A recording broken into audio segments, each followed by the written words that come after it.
Greetings and salutations, and I just realized that I didn't unmute the sound, so it was just me listening to the OST as the stream began.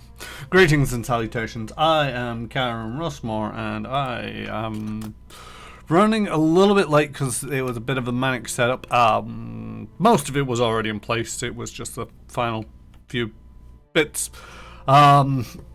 The Eternity of Silence. Am I audible now? Hey J-Station, how's it going? Glad you could join me. So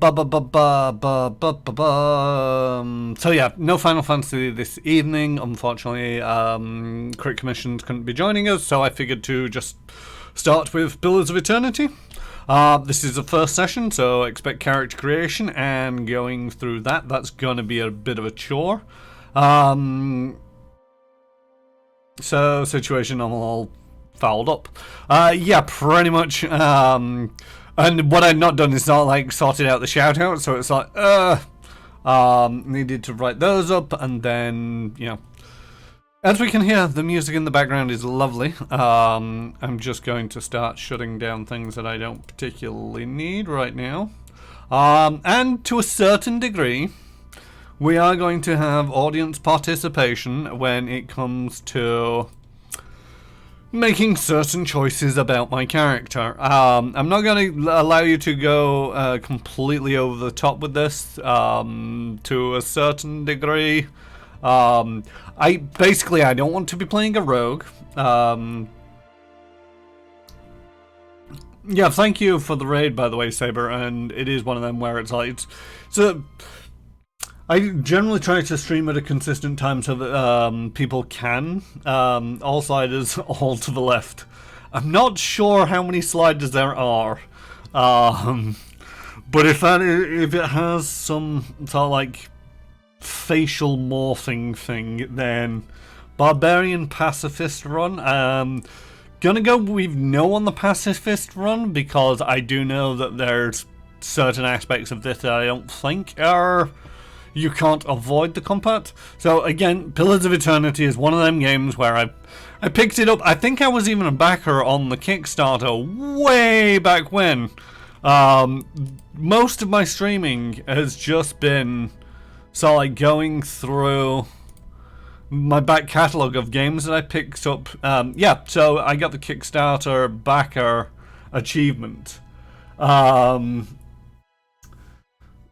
LMAO, J-Station and Orc Bard says Magcat. So one of the things is, this isn't a D&D, this isn't Pathfinder. There are some classes that exist in any kind of fantasy game. A fighter, a mage, kind of. The cleric and the whatnot. We'll get into this when we get into character creation, but one of the things is there are some classes that don't exist outside of this. There are some ancestries that don't. So we're going with Orc Bard named Bork. You guys.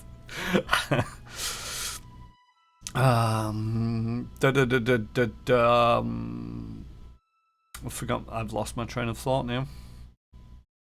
So yeah, we're gonna have character creation is probably gonna take a while. I think one of the first questions, which you can all start discussing while I finish cleaning up here, is classes outside of this game.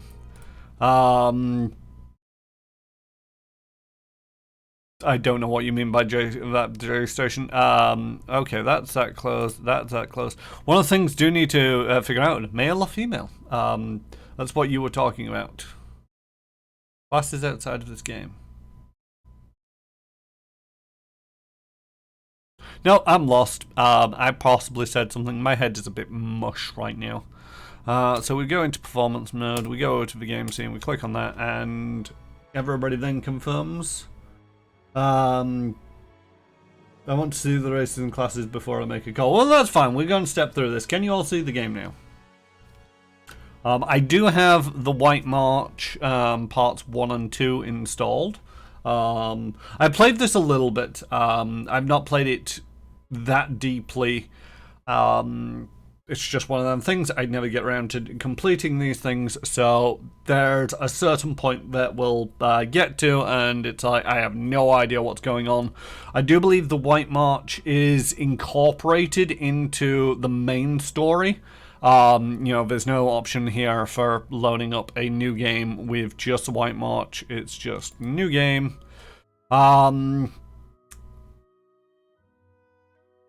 Can we change the difficulty while I'm playing?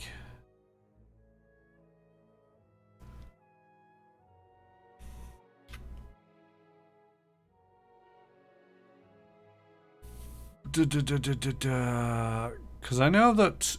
See, that option can't be changed in-game, and the expert mode can be turned off, but it can't be re-enabled. So I'm guessing the settings can be set at any point. So we're going to go for normal difficulty. That may get stepped down depending on how... Go female, it'll be great. Wait, what?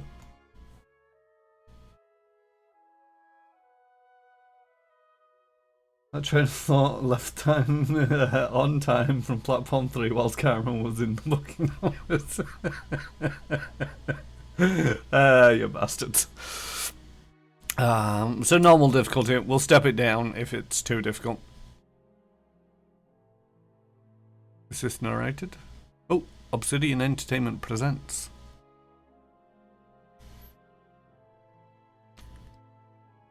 Pillars of Eternity. Bom bom bom.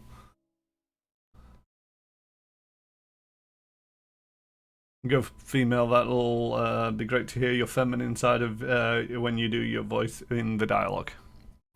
I mean, I can try.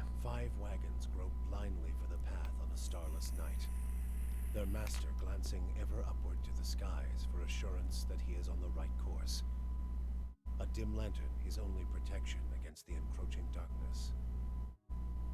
But the skies bring no comfort, shining no light, betraying no hint of what they know. The caravan carries travelers bound for the frontier hamlet of Gilded Veil, you among them, where a local lord has offered land and wealth to settlers from abroad looking for a fresh start.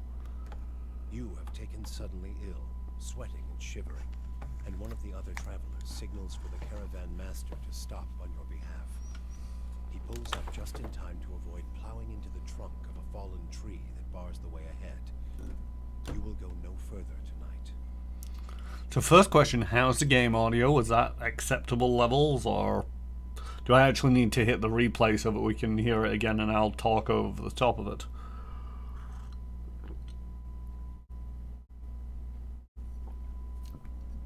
It's a wee bit quiet. Okay, I'll turn it up when we get into game, but I'm guessing for the most part you all heard that. I'm on a caravan going to a town where there's a promise of land for new settlers, and on the road I've become very ill. Stop now. I'll turn it up. I've become ill and the caravan has stopped, but just short of a tree trunk that has fallen the path, so nobody's going anywhere. Alright, so we have one suggestion for female.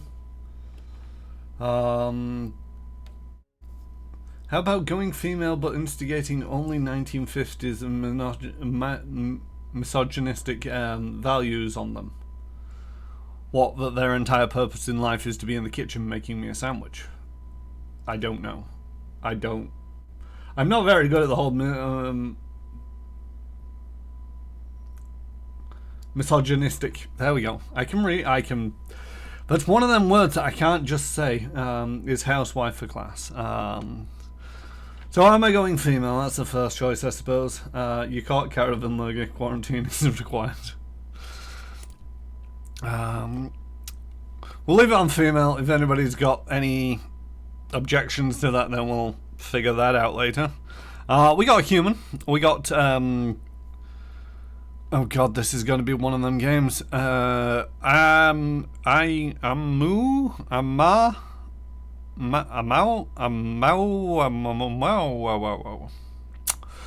the mighty Auramon,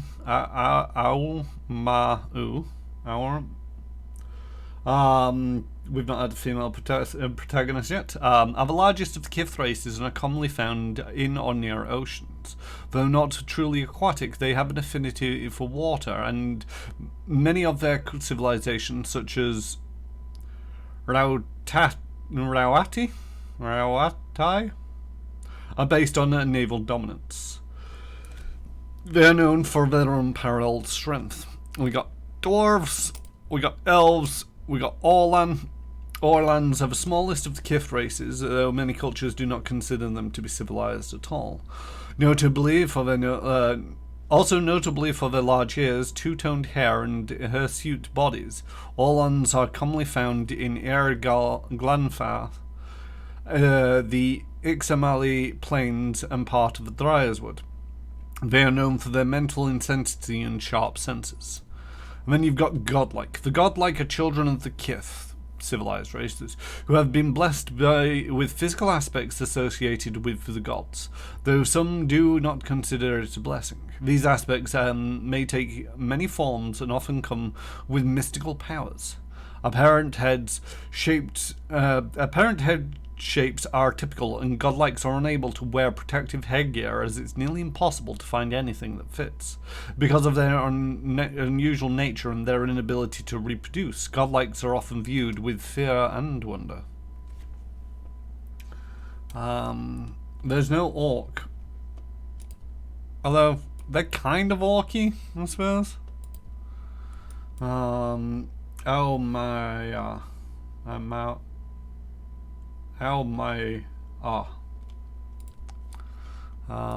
While everybody in chat discusses those things, there is sort of like Irgafallen and Glenfarth, a territory comprised of a forest southeast of the Bale River, populated indigenously by a group of loosely affiliated tribes known as Glenfarlen Favans, and governed by the council of 6 most powerful tribes. Glenfarth is the home of the largest of the ruined Iwigan sites, which Glenfarans hold sacred. The ruins have been in the centre of a number of large-scale conflicts in the Drywoden colonists.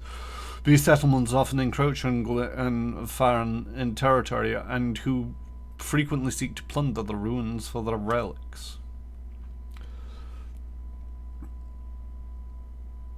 Something out of a standard, despite how much I'd like to hear your constant Scottish accent.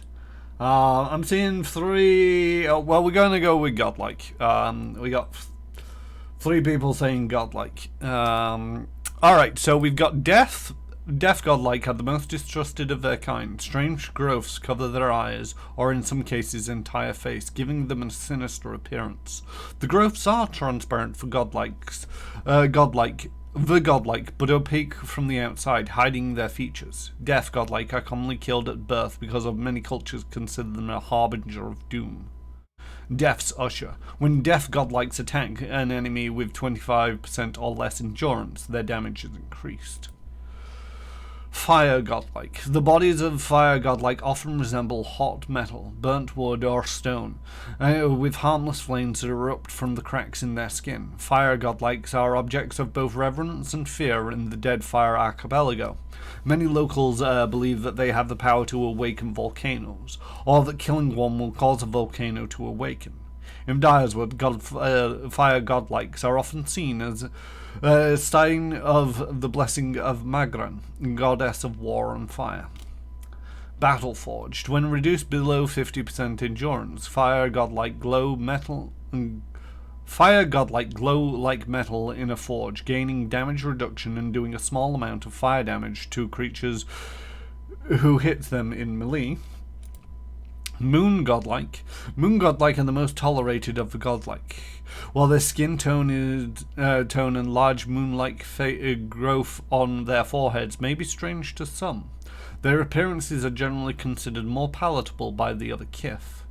Soldiers have many beliefs about moon godlike, and their propensity to bring good luck, though there is little agreement of what kind of luck they tend to bring. Silver Tide. Every encounter, when reduced below 75, 50%, and 25% endurance, moon godlike generate waves of healing moonlight to restore endurance to them and their allies. Nature godlike. Nature godlike appear to be a fusion of human and animal features, often covered by plants, moss, or fungi. This has led to the common stigma that they are diseased, and many are killed at birth because of it. Many druidic orders have a keen interest in nature godlike because of their general curiosity as to how souls occupy animals, plants, and stones. Wellspring of Life grants a bonus to might, constitution, and dexterity when endurance is below 50%. So before we get firmly onto that, the moon has purple pants, so that's a win for Magcat. We'll skip ahead to classes to see what fits. Aesthetically not on board with the moon godlike, but the power seems pretty useful. I mean, we'll work it. So, oh yeah, that's the other thing that I get to choose is because I'm a fusion between. It's like the tiefling of D&D, where it's like tieflings in D&D. It's always been considered that basically it's the pairing of a human and some form of creature from the abyss or the hells. But in this, it basically allows you to choose a body type of any of the other races, because that's the way that it works. So, the classes. We do actually have Barbarian. I didn't realize we had Barbarian. Barbarian, Paladin, Chanter, Priest, Cypher, Ranger, Druid, Rogue, Fighter, Wizard, Monk. Most of the ones that we're familiar with, I'm assuming, play out the same. You know, Wizards, the master of the academic arts. Wizards are students of arcane traditions that stretch back beyond the boundaries of recorded history. Wizards are highly organized groups, often forming academies or guilds devoted to research and development in magical studies, and tend to favor environments where inquiry, experimentation, debate, and dissemination of knowledge are encouraged. Many accomplished wizards eventually become known for their eccentricity, their egos, and their unquenchable interest in all things arcane and occult. So yes, that's a pretty much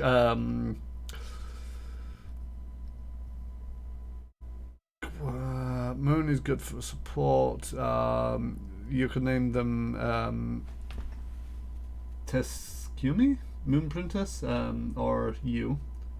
My girlfriend turned into Moon. That's rough, man. Midget.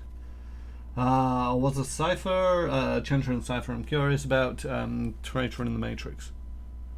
No idea what you guys are on about. The Chanter. I believe this is like a cleric of some variety.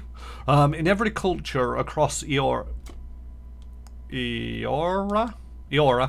there are chanters. Many historians consider the chanters to be the most ancient workers of magic, their hallowed phrases stirring the collective memory of wayward souls around them, compelling them to generate magical effects in a kind of reenactment. In some societies, chanters form organized groups of storytellers and researchers, but in most parts of the world, they are just a time-honored part of local folk tradition.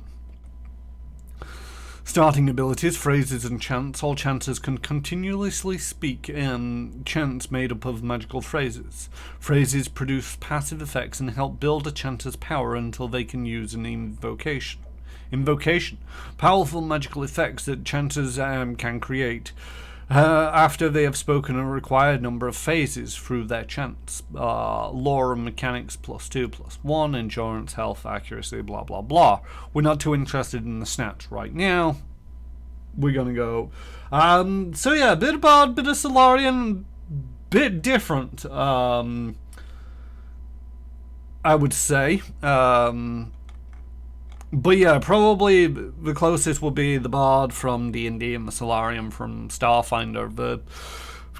The parallel for the Solarian is sort of like very mental, very sort of like universe orientated, but also you need a couple of rounds to charge. That gives you a couple abilities that you can use while you're attuned, and then you can do a pinnacle. I think they call pinnacle things. And that tends to be more powerful, but it resets you back down to 0. Anyway, Cypher. A recent discovery in Eastern Reach. Ciphers were once called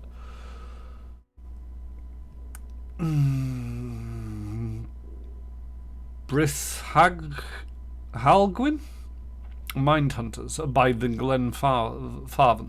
Ciphers have the ability to directly contact and manipulate another person's soul and psyche, using an ally or an enemy's essence as their focus in their magic. Though most ciphers are still found in the Eastern Reach, practitioners of the technique have spread throughout the known world. They are gaining acceptance over time, but are generally distrusted, especially by the uneducated. Powers. Ciphers can direct and target allies and enemies with a powerful soul-focused effects. These powers cost focus, which ciphers build through the use of their soul whip. 1 strength, 1 lore, and 1 mechanics.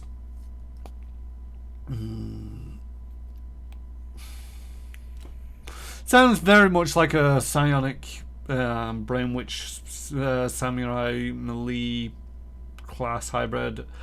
I would like to say I'm liking the sound of a Chanter.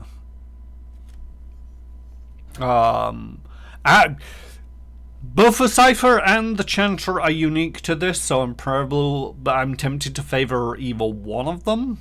But I would like to say that I would say Chanter.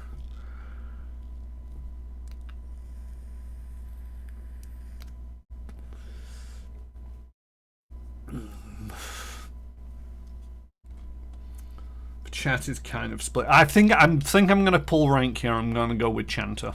Or just sort of like that's the one between those two. I feel that is more on point. Now the fact that we now know that we're a Chanter, it should give us. So if we go to next, let's make 2 choices there. Make a choice there. Here we go. So my main things is Constitution, Intelligence, and highly recommended is Intelligence and Constitution. Resolve is recommended. So now if we go back to the races, we chose Godlike. Do these? Oh no, the Godlike. Right. Okay. So that doesn't. Okay. So we got Dexterity, Intelligence. That's from the Godlike. I'm feeling kind of naturey.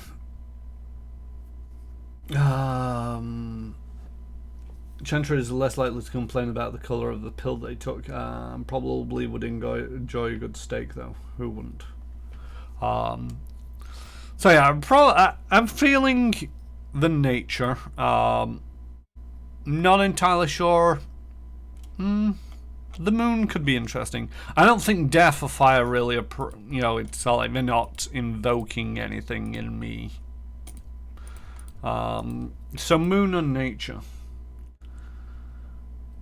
I think there was a couple of people saying nature earlier or moon. I'm not sure. But anyway, now that I think this is just about appearance more than anything else in terms of body types. So stick with human. It's not going to make much difference. So phrases. Blessed was Wengrith, quickest of his tribe. Increases the movement rate and reflex of all allies in the area of effect. Reflex defense allows characters to dodge out of the way of physically harmful AoE attacks. So a reflex save in Starfinder or deck save.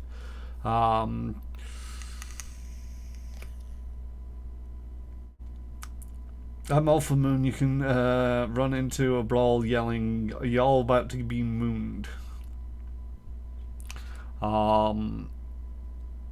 So its duration is 4 seconds, linger is 2 seconds. I'm guessing that after it takes me 4 seconds to say it, and after 4 seconds of saying it, then it lingers around for an additional 2 seconds.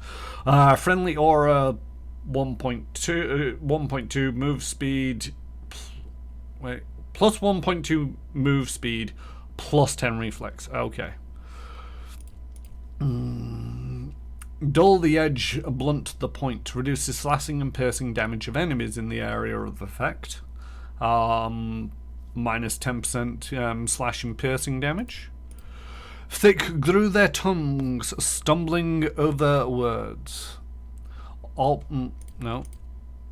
Reduces concentration of enemies in an area of effect. Concentration. A character's concentration determines how likely they are to have their spells and attacks interrupted during combat.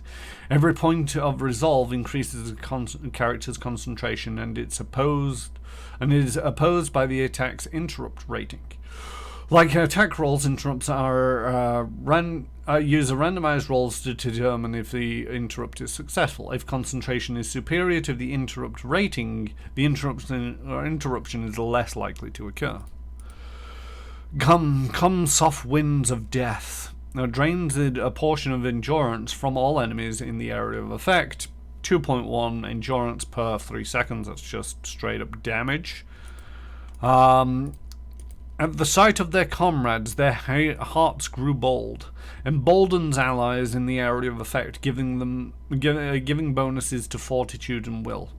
Fortitude is resist attacks of internal physical systems, disease, poisons, etc. It is defined by the character's class, might, constitution, but can also be influenced by other effects, and will is mental. So these are pretty much parallel for Starfinder. One of these days, bang, zoom, straight to the moon. Oh, we just found a spell you've been placed under. Wait. You mean thick grew their tongues stumbling over words? So I only get to choose 2 of these. Kind of like the blunt the blade.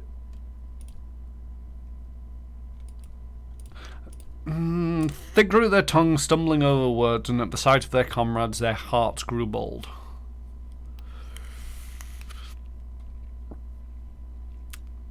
Yeah, an invocation. But rainy Darenet ghosts, he would not rest. Calls beyond the shroud and summons a phantom to fight alongside the party.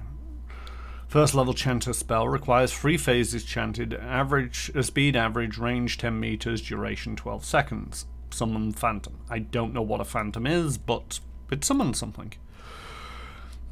And Hell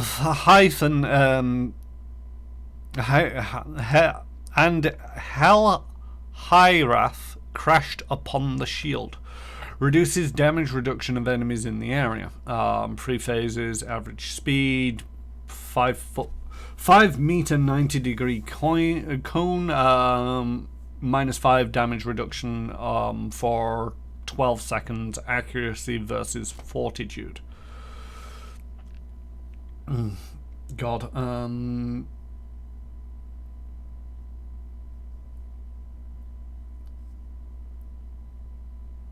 Yeah, 3 rounds is a fair way, and I don't. So, a little bit of spoilers. Like I say, this isn't the first time I've played it. You're not quite on your own straight away, and there isn't much call for needing, a second person, because there's generally going to be somebody with you. If their bones still slept under that hill, none can say. Summon 3 skeletons to a fight for the party. 3 phrases chanted. Summons 3 human skeletons. So, 1 phantom, 3 skeletons? Not felled by the axe, nor broken by the storm. Increase the slash and shock damage reductions of allies in the area of effect. Damage reduction slash, damage reduction shock by 5 and 10 for 20 seconds on everybody in the area, which is a 2.5 meter cone, a 90 degree cone. I'm just gonna nip back to here. So we got a debuff for the enemies, reducing their concentration, and we've got a buff for fortitude and will. Okay. I'm trying to make a theme sort of thing here. I've not looked at the Phantom versus Skeleton exchange rates in a while.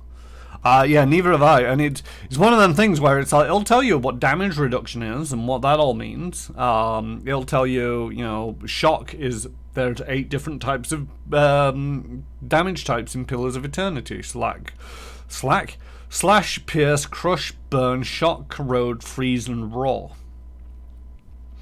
Will it tell me what a human skeleton's abilities are? At all? No. Will it tell me about the Phantoms? No.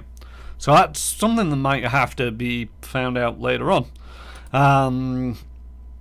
The thunder rolled like waves on black seas. Creates a thunderous explosion that stuns and shoves enemies in the area of effect. 3 phases, average speed, 2.5 meter cone. Interrupt, 0.5 second average. Interrupt determines how likely damaging attack is to delay their opponent's current or next action. Use this roll to the roll uses an interrupt value from the attacker derived from perception, and then is compared to the target's concentration. The duration of a delay determined by the interrupt strength listed on the weapon or attack. The interrupt applied to the character also already suffering from the interrupt with a longer duration will have no effect. So that's kind of interesting. That's not too bad, because that actually plays off the other skill where it's like lower their concentration and then interrupt them. Thrice she was wronged and thrice justly avenged. Drains electrostatic energy from the environment and creates 3 bolts of lightning, causing shock damage to any in their path.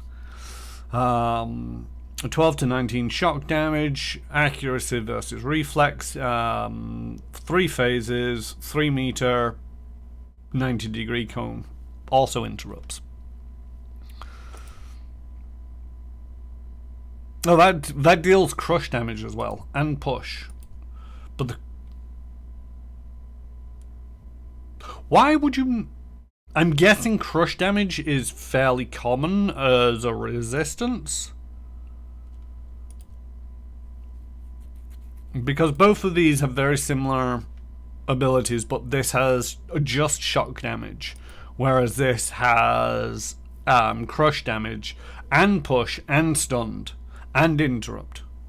Lightning bolt versus fireball. White worms writhed in the bellies of the dead. Causes a nearby downed enemy to explode, expelling 3 white grubs and crushing nearby enemies. Length 10 meter, 90 degree cone, plus 2 meter radius.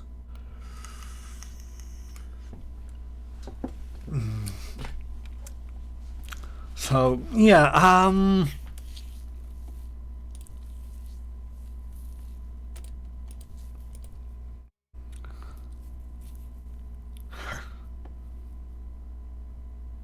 feeling thrice she was wronged and thrice justly avenged.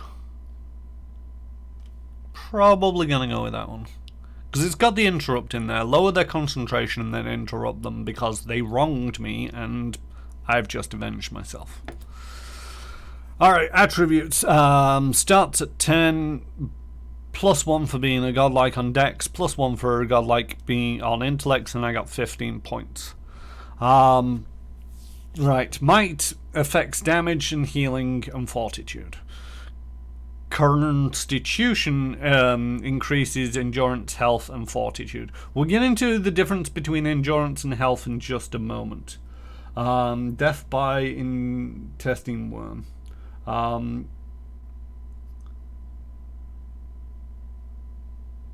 If you're not in the mood for alien facehuggers bursting from the chest of your enemies, that splody one sounds good. Which splody one was that?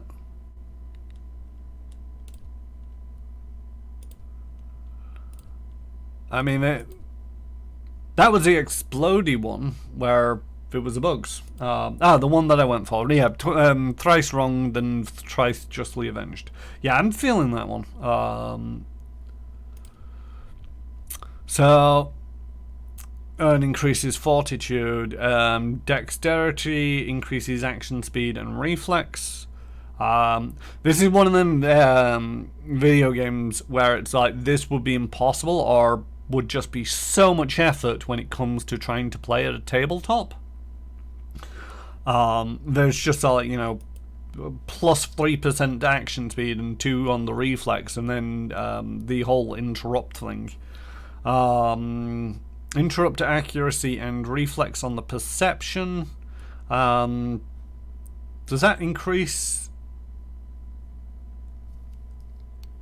Yeah, adding the interrupt. If the result is higher than concentration, the target plays a hit reaction and their current action is delayed. So maybe I want some perception in there. Area of effect plus 6%, duration plus 5%, and will is plus 2. In combat, it contributes to the will defenses and influences duration and area effects of all abilities and talents. So that could be useful. Put all 15 points into might and going in swinging. I don't think I can actually put all 15 into might. It's actually based on, you know, tops out at 18. The area of effect would be good because most of my things have an area of effect, so increasing that as well as the duration. The will makes sense. Resolve again increases the concentration, so that's so perception increases the interrupt, resolve increases my concentration, so that prevents me from getting interrupted. Deflection is the resist direct melee and ranged attacks the not an AoE, so it's essentially the armor class to a certain degree. It kind of makes me laugh that they've used very similar terms to certain D&D Pathfinder equivalents, worded it in pretty much the same way, but they've rather than using the standard terms. Okay, so I want some perception to increase my chance of interrupt. It says that Constitution is great for me. I'm going to take that up to a 16, and then I'm going to put another 2 in Resolve so my concentration goes up. And it actually tells me straight away, so this being back down at 0, it's all like no bonuses. Going up to 16, it's a 36% area of effect, 30% duration, and 12 will. So it's very feedback on that aspect of it. You know, with that perception of being a plus 12 to interrupt, you know, slightly to help quite a bit at trying to interrupt them, which is something that I would like to do. My culture. Right. So still back with the background. Seems like the equivalent of concentration checks in this is a big deal, so might be worth investing in. Yeah, I think that's the thing. I seem to recall it was like it's useful and it's there as a mechanic that you can use / abuse. You know, I could have, going back to this, dumped everything into perception and everything into resolve, never been interrupted, and always interrupting them. But likewise, it's all like the intellect being the area of effect. It's like, you know, I can now, on my cones, rather than it being out to 3 meters, it's now out to 4 meters, which is potentially allows me to stay more in the back. And the duration is also really useful because of lingering effects. If it's all like lingers for 2 seconds and it's got a 30% duration, that's like at least 2.5 seconds. Now that it goes on for. So, you know, to a certain degree, buffing that up is going to really help. But anyway, my culture. Apparently I have culture. Right, resolve. Okay, so this is going to add points in from my background. Aedra. The Aedra Empire is currently the largest and most powerful force in this part of the world. It is centered around the equator and has a tropical climate. Though the Empire has colonies in numerous areas of the world, Greater Aedra is the heart and houses of is at its heart and houses the majority of its human and elven nations. The Deadfire Archipelago, consisting of the nation of Nasitaqua, dozens of Amorian settlements, and hundreds of lawless pirate-infested islands that stretch to the southern sea. Deadfire is the home of boreal dwarves, Armawa. I'm never going to be able to pronounce that. And a mixed variety of other races. Deadfire Archipelago is the last stop for anyone headed east.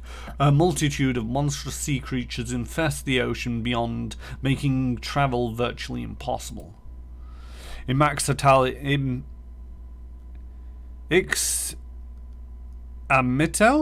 Plains? We're going to go with Ixamital.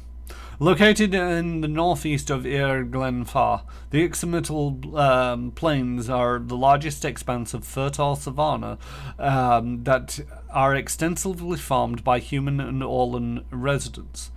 The Ixamital culture is one of the oldest in the world, though one of the least imperialistic, having spread out a little over the past several thousand years.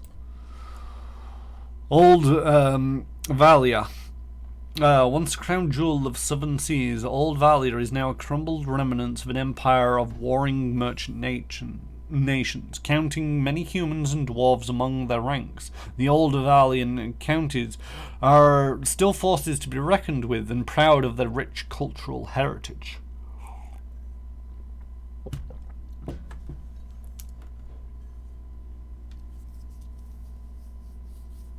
Ixamital.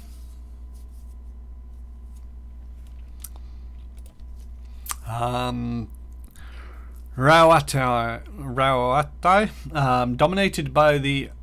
I wish they wouldn't stop using this race everywhere. Aomau nation of Ratutal Tai. The Gulf itself is a host of a number of nations, most of them Orlan, and Dwarven. Although these countries are relatively young, they are some of the most advanced colonial settlements in the East. The Gulf is a land of riches and resources for those who can take them, although the entire coast is often pummeled by violent storms. The Living Lands. See, the Living Lands. I can pronounce that. The Living Lands are a mountainous region of a lot. We're just down to noises now. We are just down to noises. I can pronounce the place of this place, but I cannot. Speaking in tongues, religious ecstasy. Yeah. Hey, Lord of Mistral, how goes it? We're going down the track of I have no idea how to pronounce things that aren't written in English. The Living Lands is the mountainous region of a large northern island renowned for its diversity of plant and animal life. Its weather is unpredictable and its ecosystems vary dramatically from valley to valley. The Living Lands are home of an assortment of races and a variety of colonial and independent settlements. The White That Wends. A large, cracked southern expanse of polar ice, the White That Wends is home to pale elves and small colonies of daring explorers, outcasts and adventurers. While virtually no plant life grows in the White, it is home to many hardy species of dangerous animals that forage from the sea or prey upon each other to survive. Enjoying your narration, you're doing a sterling job. Well, thank you. At least somebody here appreciates me. I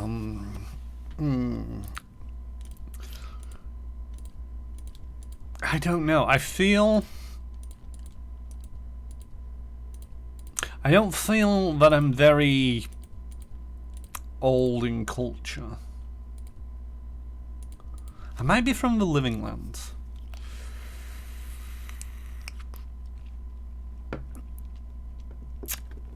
Just somewhere different, somewhere new, and a random mishmash of places. Or is it the White that wins? I think I'm going to go with the White that wins, actually. From the polar regions. Yeah, there we go. But oh god, there's more. Okay, now we have a background. Aristocrat, drifter, explorer, hunter, labourer, merchant, and mystic. You have lived your life amongst the nobility. Your days have been marked with lavish meals and extravagant parties. Your conversations peppered with talks of pedigree and bloodlines. You never quite fit in, no matter where you go. Each new town is just a place to rest briefly before moving on to the next. You're more comfortable on the road, travelling the world. You find the siren's call of the horizon irresistible. You cannot help but wonder what lies beyond the next hill or wave, and you've built your life around finding out. You live for the thrill of a chase, whether for glory or for sustenance. You have made a living taking the lives of wild creatures. Your life has been spent in the study of your craft. You trained and prepared, hoping to hone your skills and ply your trade. You've traded goods from all over the world, pairing items with buyers of all kinds. You've never been able to explain how the universe guides your path. Behind every task you undertake is a feeling of cosmic direction. I think it's going to have to be a mystic.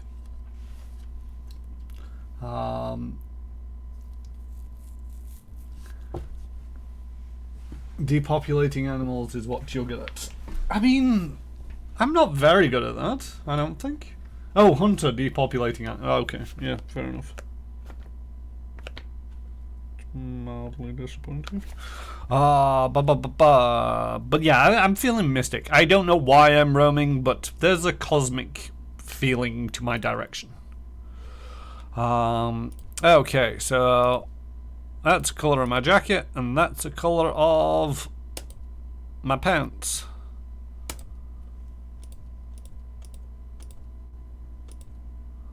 Though my pants are very dark.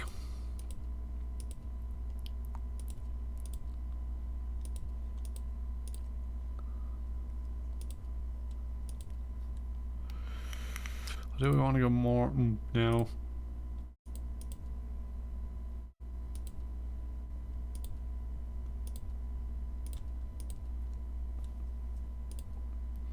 See, I'd be tempted to go white, but that would be impossible to keep clean. So I can't adjust my facial hair or my hair. Seem to have some kind of halo-ish thing going on there. What other choices do we have? Oh. We have a boomerang stuck to my forehead. A halo. Curved horns from the back. I'm feeling a little Loki with that. Paint color is very subtle. Wait, you're going Mystic. Call yourself Meg. I refuse to go by the name Mystic Meg. Yeah, I'm kind of digging that a little bit. And what's our last choice? I feel that the last choice is basically anybody who wanted to play this but wanted to go with more of a humanoid look. I got a tiny boomerang stuck to my forehead, and I think there's something going on behind the ears there.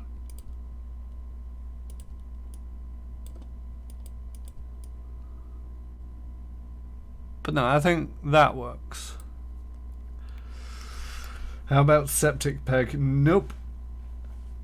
Right. There's 99 images to choose from. I feel that there we go. There should be. Oh, you are kidding me.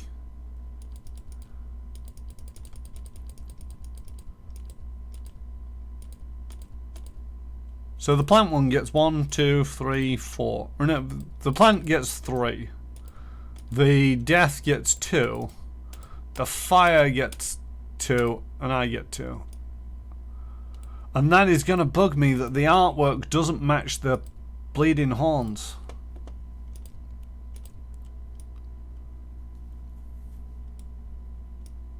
See, that's that face.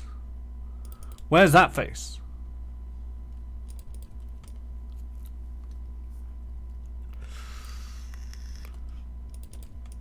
Are they Valkyrie horns? Is that what we're calling them?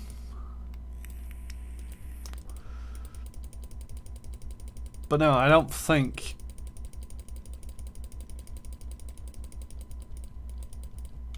Oh, okay.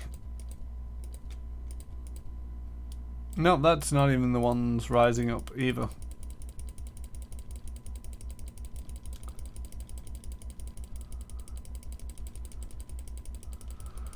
So 100 images, and the closest is kind of that one. A little bit annoying there that they've not done something, especially since though, you know, what's wrong with taking picture in picture and just making that the portrait? Valkyrie-ish. Okay. Can't adjust the volume on this, so you're just gonna have to trust me. Yes. Oh, that's slightly louder than I was expecting. Leading the way. The better part of valor. Leading the way. Silence surrounds me. I shall lead us. Finish them. Silence surrounds me. I've got this. Let's go. Time to see and not be seen. I've got this. My eyes are peeled. What is it? Now I am leader of the group. You won't see me coming. Yes. Now I am leader of the group. I like the way that they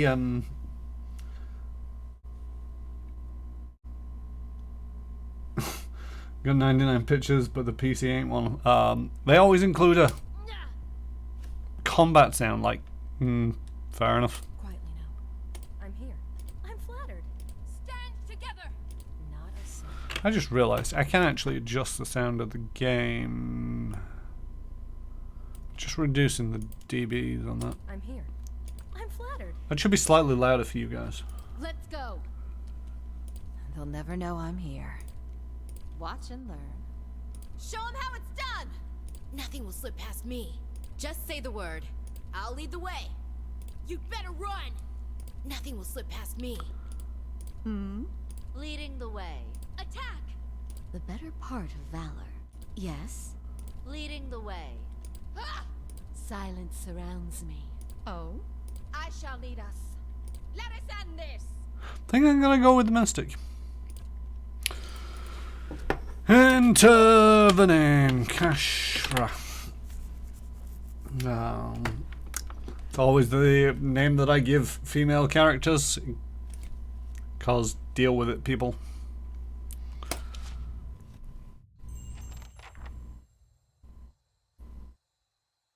This is why I'm over in the other corner. Most of the time I've been over in that corner, or that corner. I can't see it at the moment. But I've been in the other corner and I'm over the other side because I actually loaded up and just spun it up to find out where all the detail were going to be, and there's nothing that appears over there, but there's occasionally just pop-ups. No, wait, you really wanted me to be all you? Does it really make too much of a difference? And I'm trying to figure out why you. Everybody stays close to the wagons, got it? Stay out of the woods, and beasts UA. take you if you were planning a UA. stroll through those ruins up there. Anyway, the caravan master finishes addressing the group. His bushy red mustache and sagging jowls quivering as if for emphasis. Everyone stay close to the wagons, got it? Stay out of the woods and beasts take you if you're planning a stroll through those ruins up there. He nods towards the looming black mass on the hillside. Whole area's crawling with hut-dwelling types who'd be happy to stick an axe in you for trespassing. So mind that you don't track mud on their sacred blazing rocks.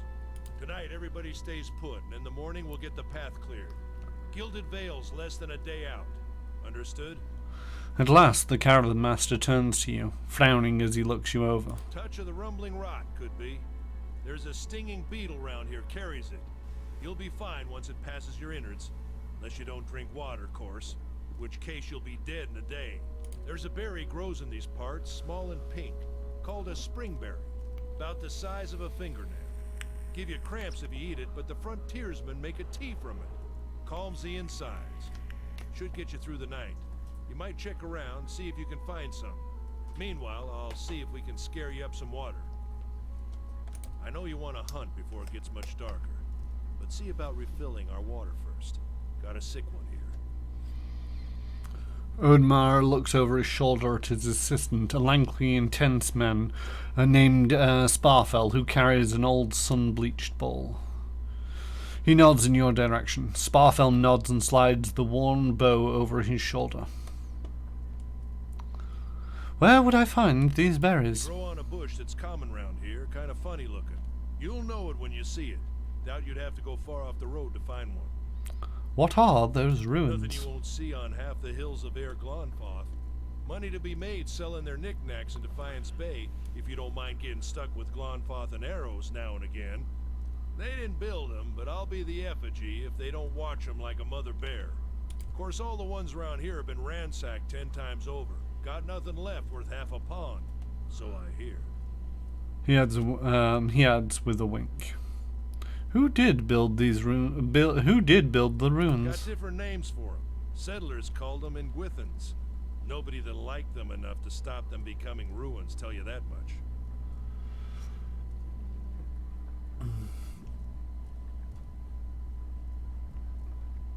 Is it dangerous out here? You hurry about your business, and not if the weather holds up. There's a concern in his tone, but he does not elaborate. What kind of weather do you get out here? This time of year, rain mostly, and wind. But there's a different kind of wind out here time to time. Locals call it a beowick, born out of the ether, the spirit's path. Never seen it myself, never cared to. What are those huge rocks coming out of the ground? They don't got Aedra where you come from? Well, it just grows up out of the ground like this. Goes deep like tree roots. Some of it all the way to the heart of the world, you believe the stories. It's more like a shell than a proper rock. Easier to work if you're a mason. Got all kinds of strange properties. Seems to have some kind of life of its own.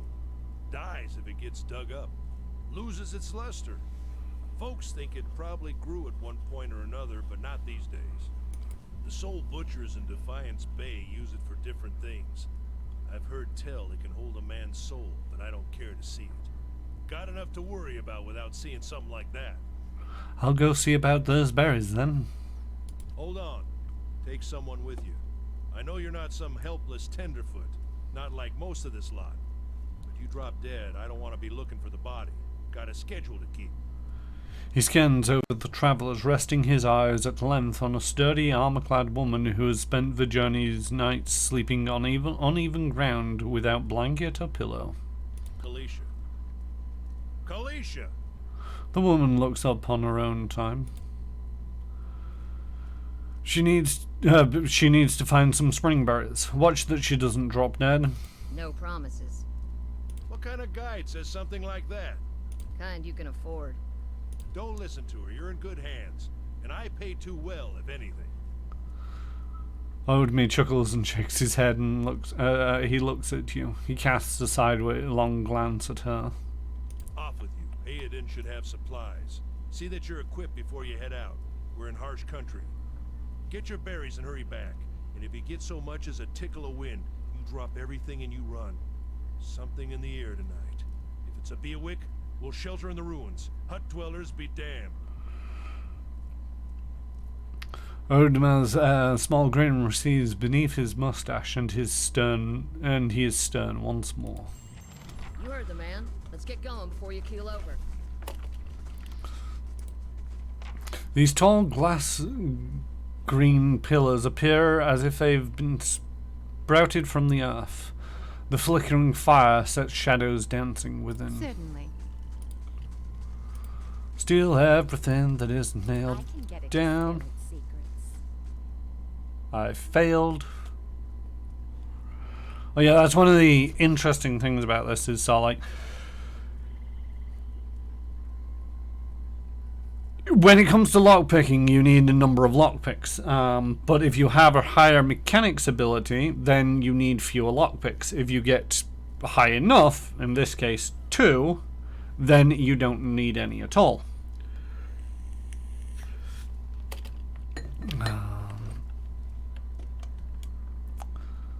Be something around here. Oh, the only thing that I've really gone for is lore. I got a little bit on the mechanics, but I can use level 2 scrolls, disarm difficulty 1 traps, pick difficulty 1 locks, and plus 3 trap accuracy. And I have a strange illness which is affecting my concentration fortitude.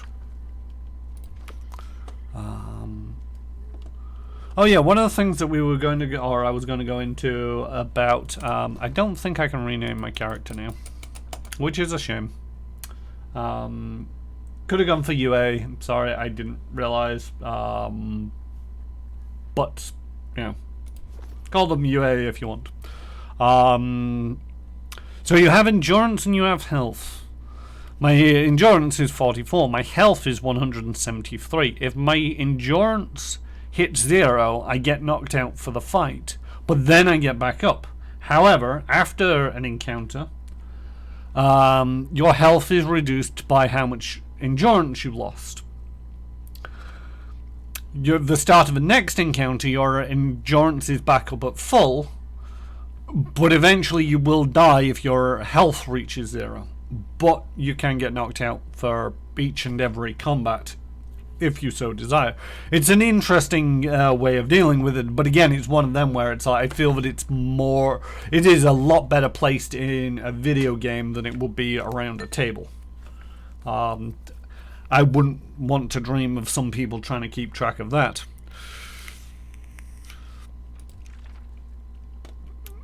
Oh, I can edit my chants.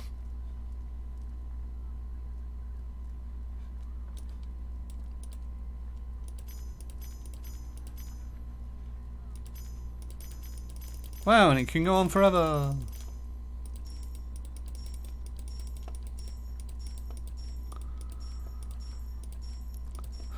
So I think I'll do one of those. Nope. One of those. And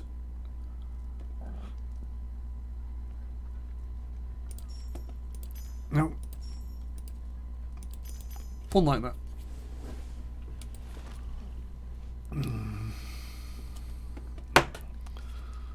Because each or the only spell that I've got requires free phrases chanted, so I might as well put a 3 on all of them. Oh. Is this locked? It looks like an open box. Some picklocks and some Aedra wood clothing. Yoink. Certainly. I like the way that it changes colour when you've... I've got sundries for sale. Hello, Sam Regal. Is this open? Ooh, this is open. Yoink. So what do I have in the way of inventory? So I've got the Cloak of the Obsidian Order, which is what I got for being part of the Kickstarter. It just is a cloak. It looks like a thing. It's a bit metagamey in the fact that it's a cloak of the logo of the game. Guan's Pledge. This item grants the ability to shield the wearer from the myriad of perils that plague the world of Yora. An aspect of the god Atheos, Gar represents a harvest of old age, symbolized here by the many interlocking sickles that form the ring. As Gordor helps to protect the dignity of old age, so too do his followers pledge to prevent young lives from being harvested before their time.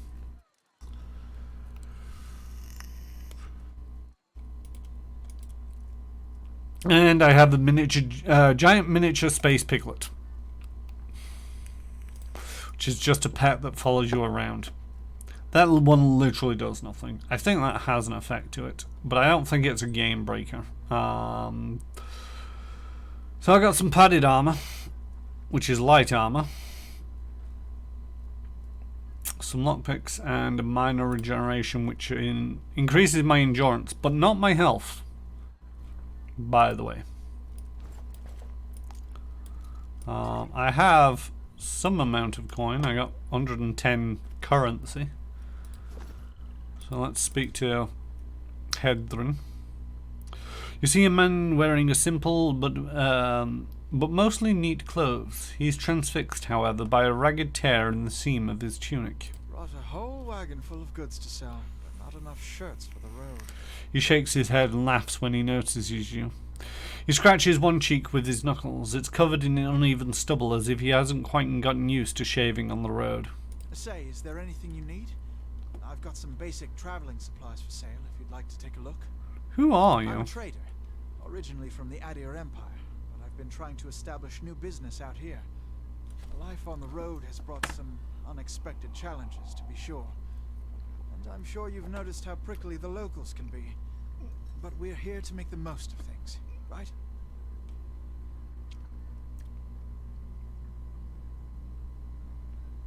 If you think these caravaneers are prickly, watch out for those axe-wielding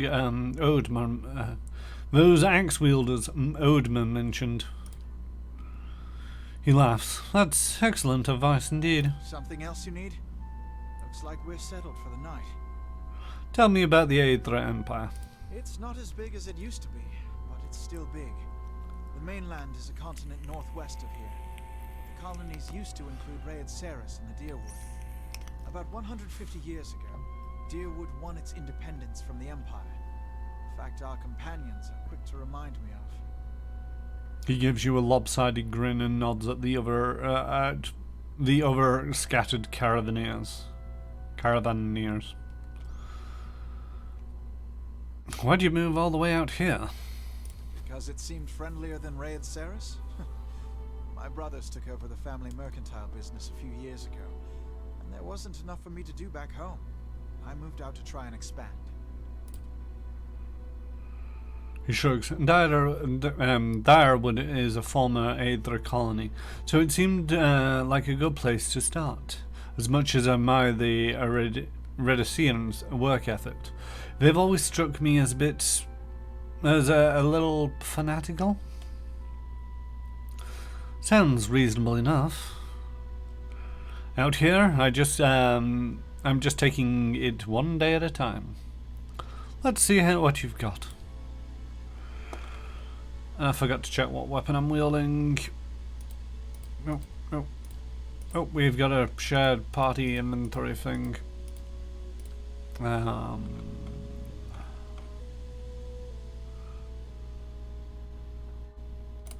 What's recovery speed?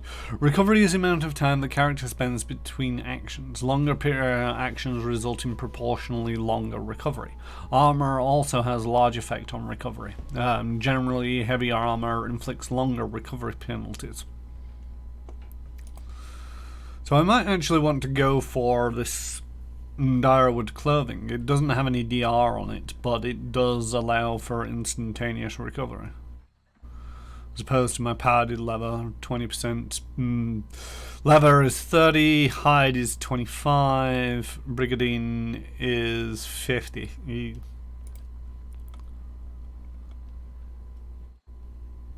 Could buy some lockpicks.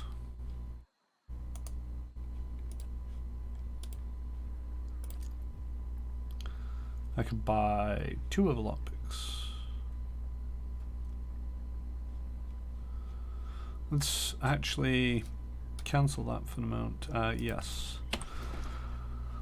Let's go back at this. Well, we got scale armor on you.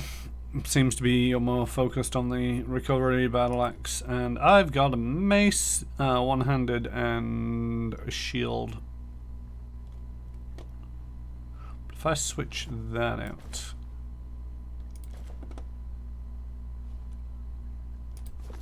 That'll give me faster recovery. Which seems to be more my style, and I can also trade that in for these 3 picklocks.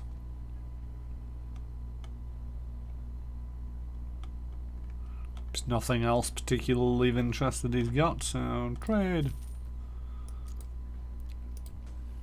And now I can go back over here and open this chest. have a quick save just in case this upsets everybody. Lockpicks required 1, party lockpicks 4. Do you wish to pick the lock? Yes. It's done. Thank you. Ooh, potion of minor endurance. Plus 50 endurance. A vibrant purple potion is equally apparent effect for imbibing. It immediately grants a rush of energy, restoring vitality and briskness to even the most haggard and weary of travellers. Not entirely sure if that was worth the lock cost, but oh well.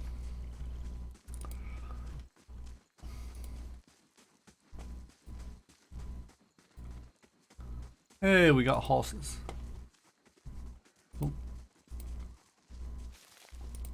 Holland's Cradle. You have gained an ingredient, an item ingredient. Holland's Cradle has been added to the stash. Fallen tree doesn't budge. Sap Not looking oozes. forward to trying to lift that thing tomorrow. The fallen tree doesn't budge. Sap oozes from the jagged wound in its trunk. It's freshly fallen then.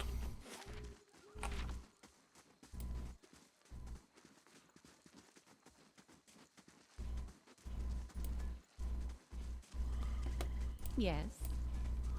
Abilities do you have? Knockdown and second wind. 1 per encounter, required athletics, 1 combat only. Yes. Do I have second wind? I do have second wind. I didn't think I had athletics. No, I don't.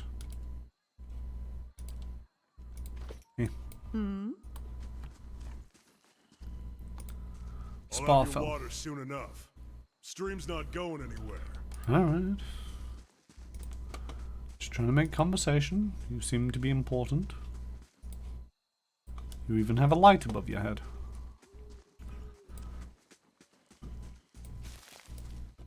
This path winds through a narrow canyon back the way you came. Grooves in the road mark the passage of hundreds of caravans. Let's check by those outcroppings. We have a young wolf. So, attack. Actually, try and knock it down. And we're gonna go for... Oh, that's... not pretty.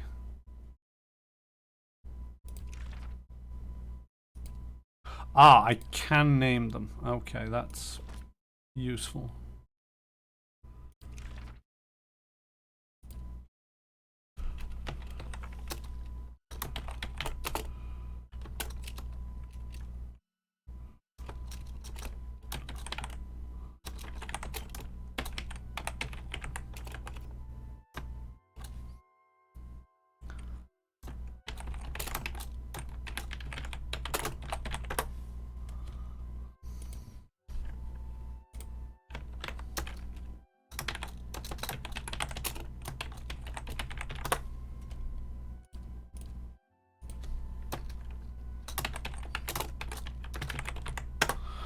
Want to name them so that I can actually see which one's which.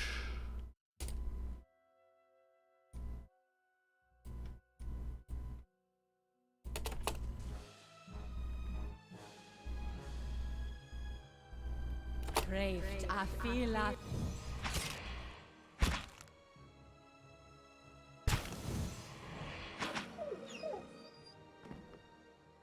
And it died before I got all 3 chants off. Oh. Got a wolf pelt out of it. This is it. Springberry.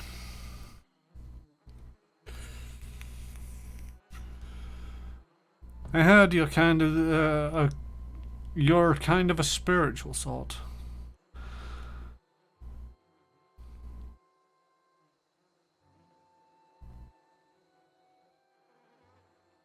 I get visions from time to time that guide my way.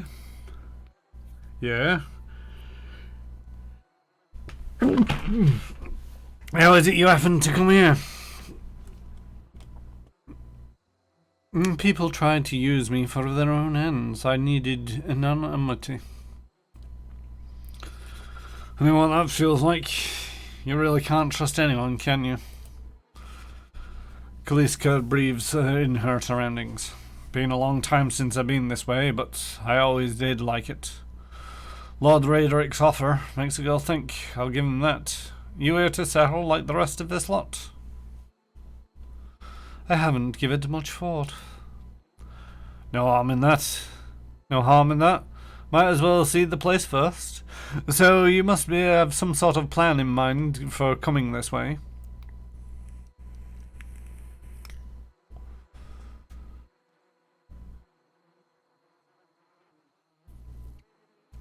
I have no idea what I'm going to do next. Completely spontaneous, huh? Interesting. Well, there's probably no hurry to make up your mind. They've got an inn in the Gilded Veil that'll put you up as long as you need, or so my sister tells me. Anyway, I'm wasting time here. Oadmill haven't given me an earful. Let's be on our way. Why are you here? Kaliska sighs unevenly. Her eyes search for the ground at her feet. My sister moved out here some time back. She sent me a letter. She seemed worried, but that's how she always is. This time, though, she asked me to come out. And that got me a little worried. Haven't seen her in ages. Been doing guide work in Ixamital. But I don't do anything for her. She's a much better woman than me. So I'm here and we'll see.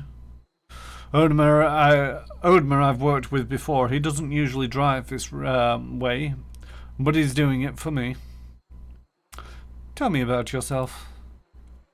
I got simple needs. I like open skies and far horizons. I find work that lets me live that way.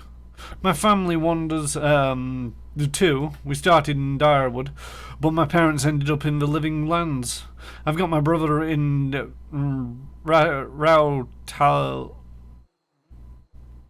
Rautai, and another in Aedra.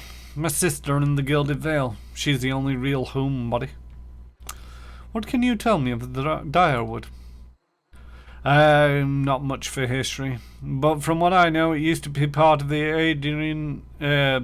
Aedra Empire.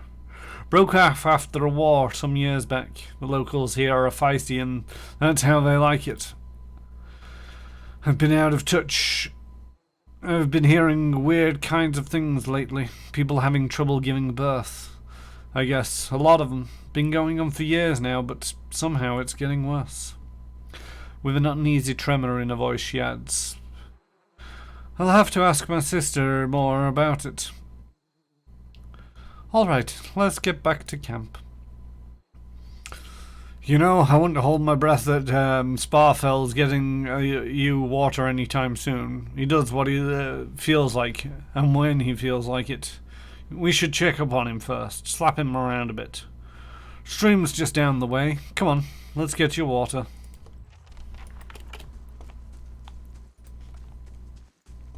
But I want to go exploring in all the places. Because there's mushrooms and whatever this is, burnt lady. Very pretty map. Also doesn't suffer too much from the zoom that other games tend to suffer from.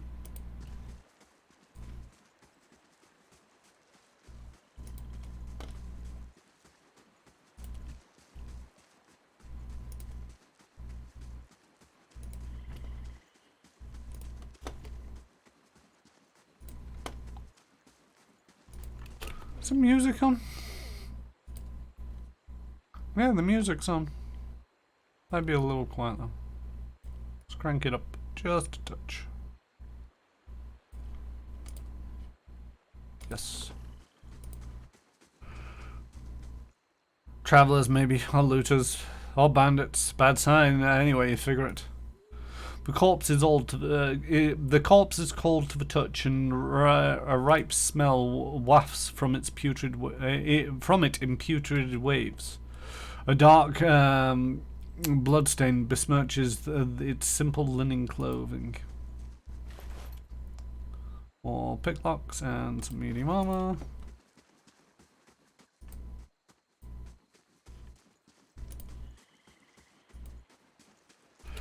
Guess he's the other side of the stream.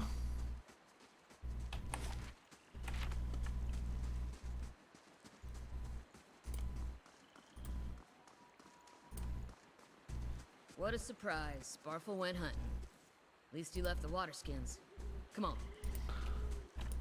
But I want to go hunting too. I actually just want to look around before I touch that.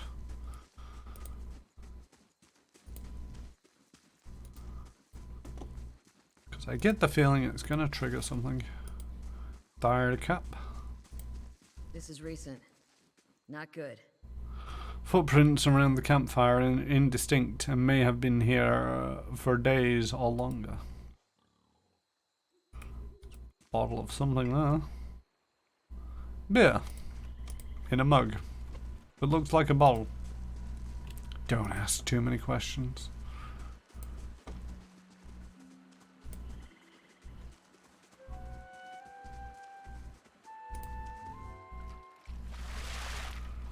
You crouch at the riverbank and dip your water skin in the cool water while Calliska waits nearby, keeping watch.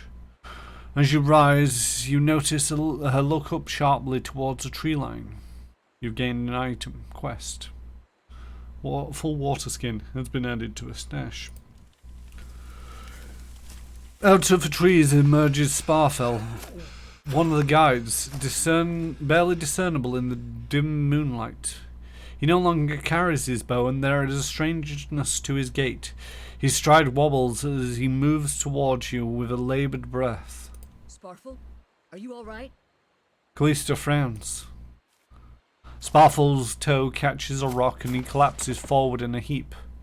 The feathered shaft of an arrow planted between his shoulders like an enemy flag.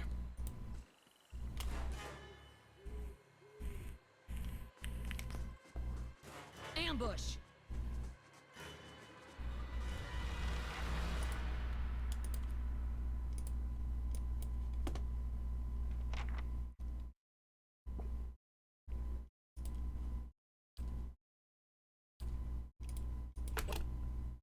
What you need?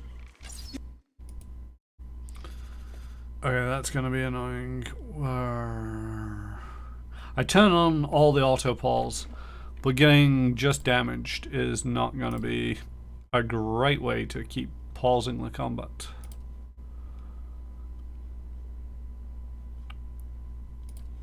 But you never know which ones are going to be useful and which ones are going to be annoying.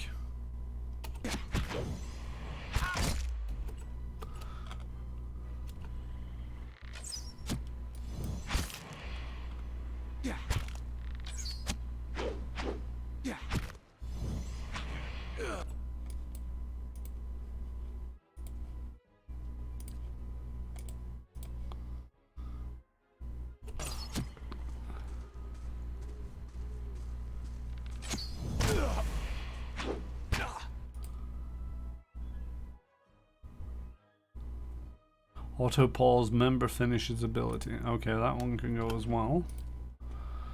Member finishes ability.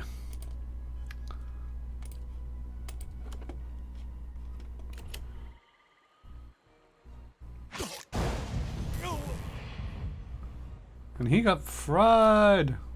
Craved, I feel like Pilgrim. It's not what she said at all. It's she said, "Come on, we have to get back to the camp." Just trying to say, did it actually work?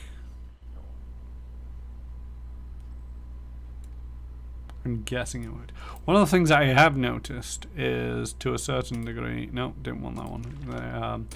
Take that one out and take these out to just the one.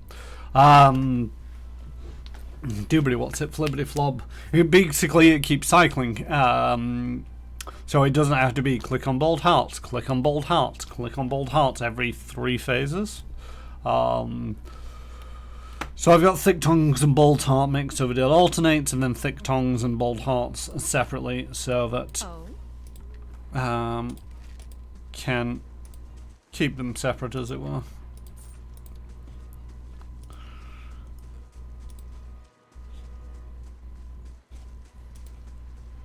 Which is kind of useful. Right, which way's camp? This way.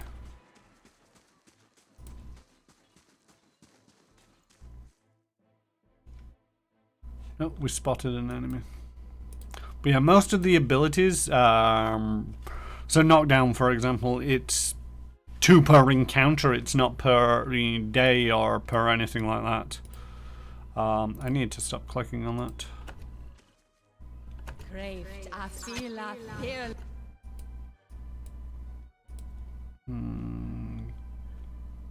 Just hit that guy.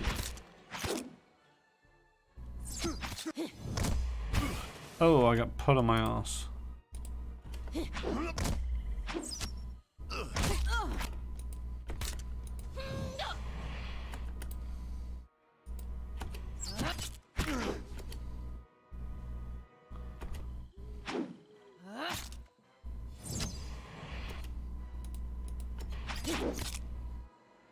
I'm not looking good.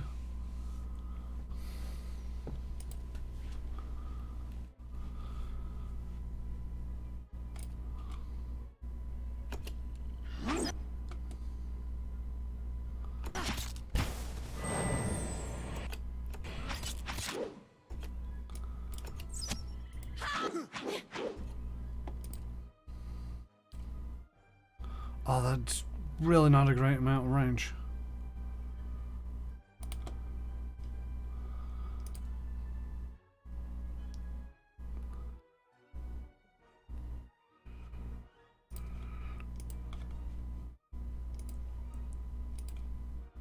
Yes.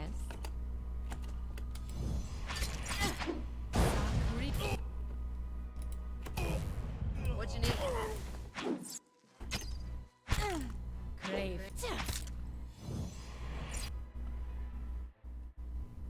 Shoot, I've been KO'd.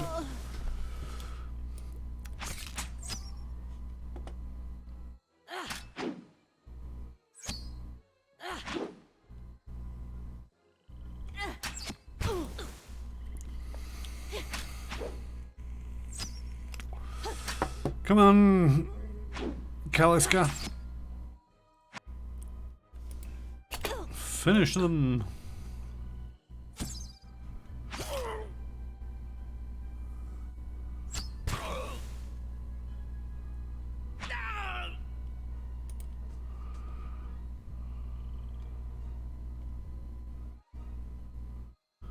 Yes.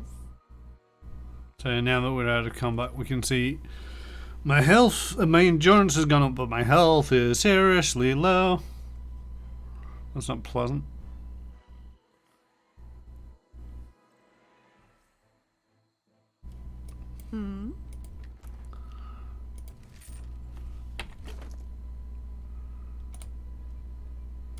It's endurance, and that's also endurance. Damage reduction for 300 seconds. I'll drink to that.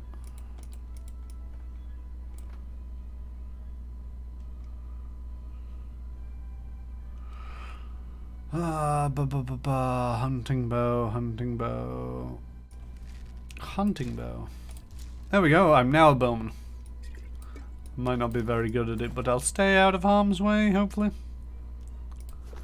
Yes.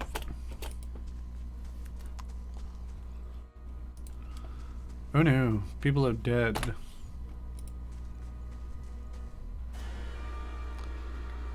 All around you lie the massacred remains of the other travellers, peppered with arrows and knife hilts, splayed and bug-eyed and filthy.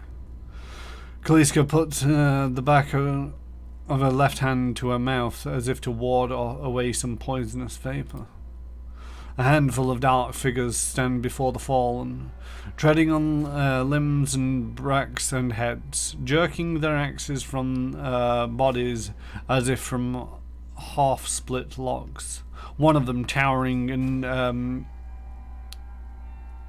severe, with a massive beard tasseled with knots, holds a wet blade to the neck of a young man you recognize as Hyodan, the last of your caravan left standing. Lay down your arms, trespassers. Do not forfeit this man's life for a fight you will lose.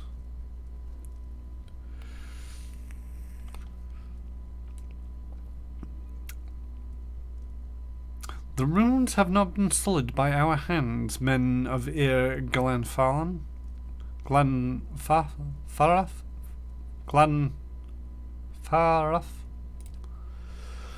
Your words carry no weight when I have seen the truth with my own eyes. Blood must be paid for this intrusion. So I say again, lay down your arms. Don't trust them.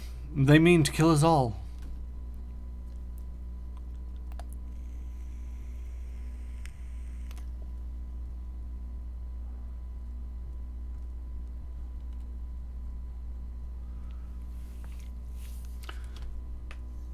Loot the bodies. I don't think I'm going to be able to loot them at the moment. I'm being accosted by this gentleman.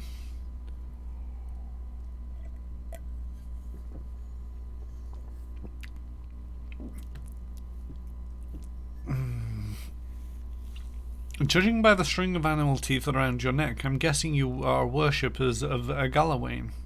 If Galawain told you to stop protecting the runes, would you? What has that got to do with anything?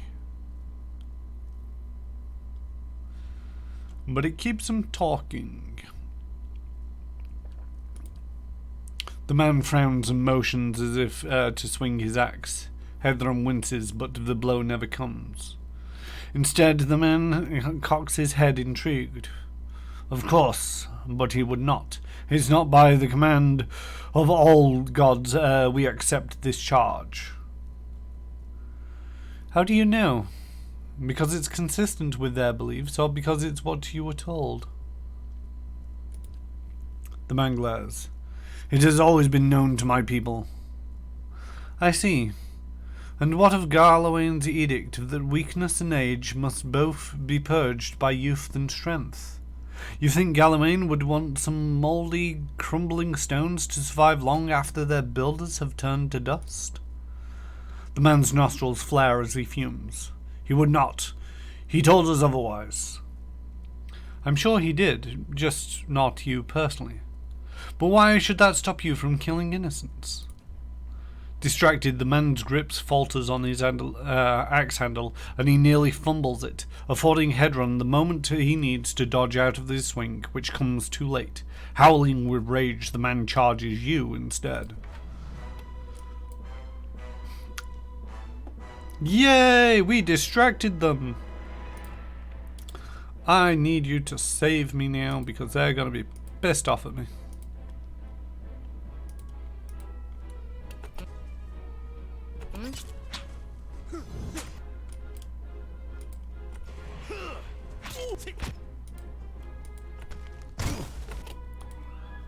What's this do? Blinding strikes. Once per encounter, a dirty tank, then it makes your opponents unable to see, inflicts extra damage and blinds a target. For 10 seconds, let's blind the leader guy. He seems like he could do with not being able to see us.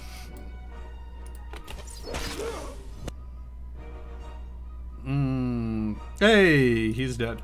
Alright, switch targets. How are we doing on the charges? We got one charge. What's my area? Okay, let's move up a little bit.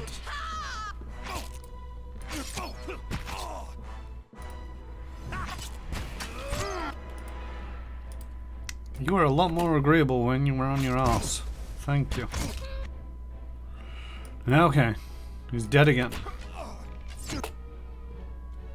Everybody clear the way! Lightning incoming!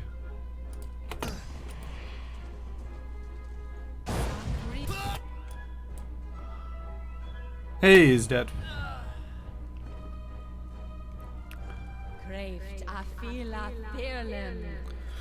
Your enemies lie supine on the ground, unable to rise, his companions now silent among the other dead.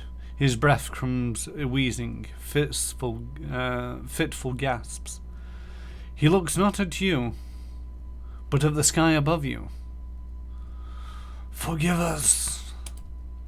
Barely audible beneath his choking sigh, a whisper of wind stirs the air. At this, the man's eyes roll back as he closes them. Good, the gods are just. A queer smile comes across his face. I am ready. The wind begins to swell, whipping around the camp, electric and volatile, upending pots and rattling tents like an angry spirit. You can feel it begin to seep beneath your skin, and where it pierces you feel as though it is rendering you apart from within. Seated against a wagon wheel amid the howling maelstrom, slashed across the chest and bowel, Odemar's body stirs, and with great effort he raises his sagging head, his eyes barely open. He looks directly at you. Get inside!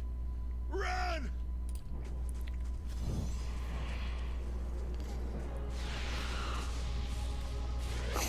Greetings, I am a distraction.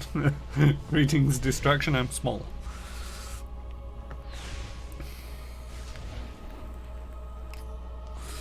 Straining against a gale that threatens to pull you off your feet with every step, you set your hands in the worn folds of weathered rock and set about pulling yourself up the precipice. With a last burst of energy before your arms give out, you swing yourself up onto the ledge. Hedron trails behind, slowed by injury and delayed by early hesitation. As he nears the face of the rocks, one of the fallen attackers, one who had been feigning death, lunges for Hedron and topples him to the rocky ground. Restrained, Hedron lashes out against his fatigued assailant, but struggles to break his hold. Then they are close to you. From your position, you would have a good chance of hitting your mark. A fire at the attacker. That changes depending on what weapon you're carrying. That's pretty detailed. Your aim is true, and the hit jars Hedron loose. Lurching to his feet, Hedron clambers up the base of the rocks. As he nears the top, however, a wind flares, pulling him sideways and tearing one of his hands free. But diving out into the hard rock, you manage to catch a hold of it. Securing his other hand with a pull, you pull with waning strength, and it feels as though your arms will be jerked from their sockets. They hold just long enough for Hedron to set to his feet and join you on the trembling ledge. There is a deep resonance to the swelling wind. There is a deep resonance to the swelling wind now. Swelling wind now. That's awkward to say. You feel it in the rocks beneath your feet and inside the cavity of your own chest, as though it would shake the marrow from your bones. Each new gust menaces the old stones beneath you, loosening connections, unsettling balances. As you dart beneath an old archway, the entire portal begins to fall beneath its own weight.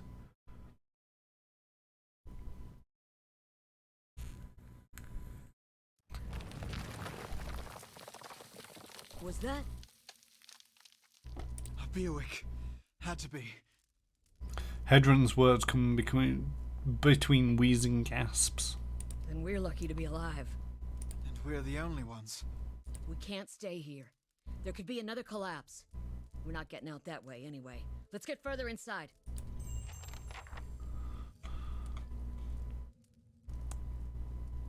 I'm slightly concerned that I am massively damaged. Well, the moment's respite is over.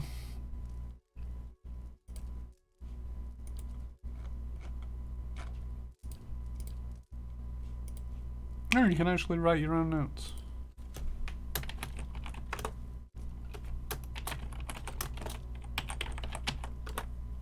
Ooh. Every time I press enter, it's going to give me a new line. Ah.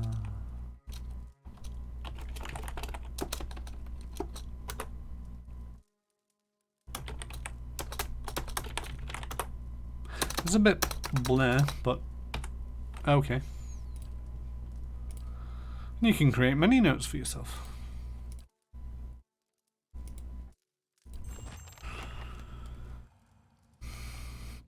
The runes of Silent Lith, the Gilded Veil, The Gilded Veil is said to be one of the most prosperous villages in the Direwood, full of opportunities for work and wealth. I was told they're offering land to new settlers. The road to the Gilded Veil has been a long one, and it's not yet over. Thankfully, the travelling by caravan has insulated me of some of the dangers of the Direwood. I was forced to flee into the ruins. The way back is blocked. I'll have to hope there's another way out. A lower level of the ruins has been blocked off by fallen rubble. Certainly.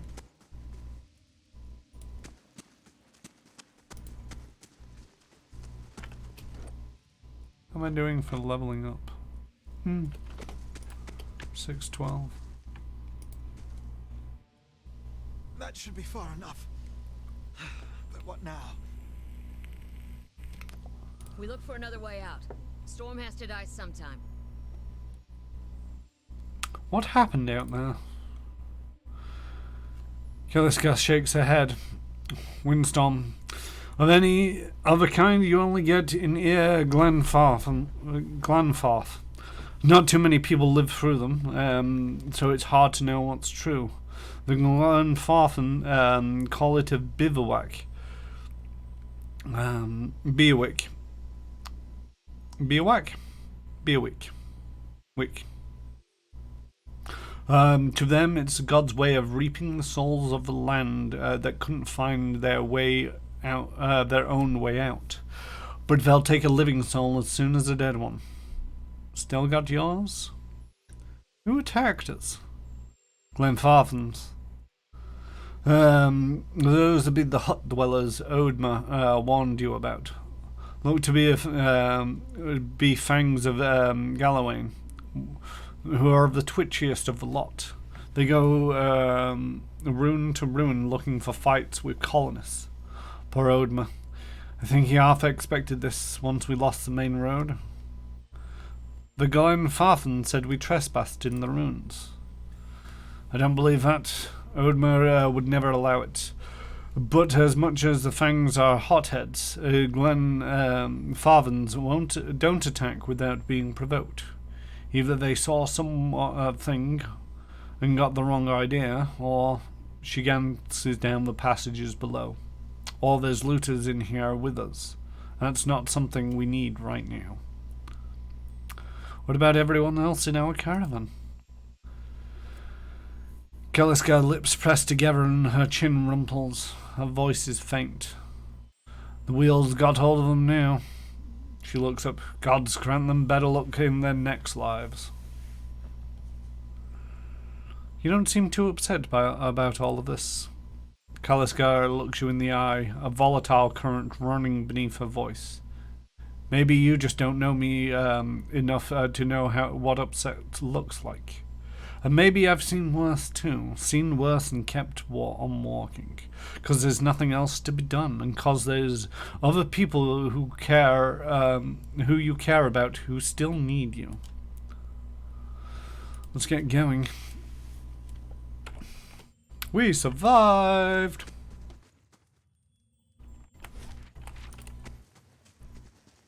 I'm gonna put... I'll do my best. Alright, follow me. Just shoveling people around, putting myself at the back, because I'm very close to death. Someone else has been here. We should move. I mean, we should loot the place.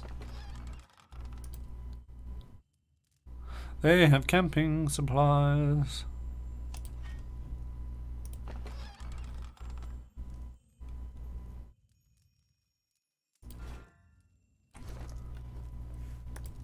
What have you got? You got double daggers and dagger. Take a torch. Give me the picklocks. If they stack, they stack.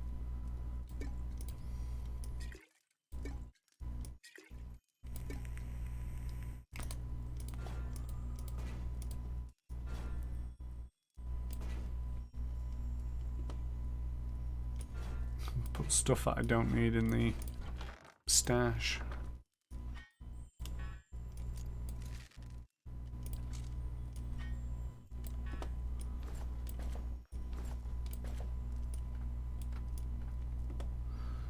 Hey everyone, how goes it? Not too bad. We've just survived an apocalyptic storm. How are you doing this evening? But yes, first session of Pillars of Eternity, if you don't recognize the game, I don't mean to assume.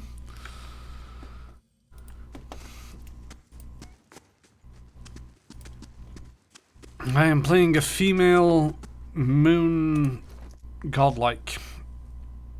Whatever one of them happens to be. Certainly. Oh, no, don't. Put the other people forward first. They have more hit points than you. Oh, in real life or in this game? In this game. I wouldn't know if the storm had passed us by. I really don't pay attention to the outside world. Look at the tiles. What are those symbols? I know a trap when I see one.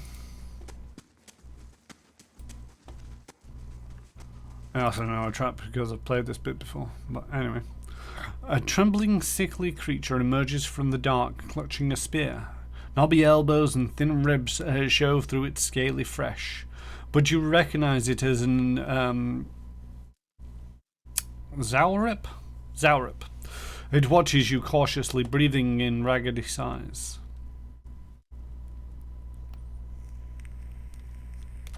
Raise your arms and stand still. The creature cocks its head and approaches you, a soft clicking sound emanating from the back of its throat.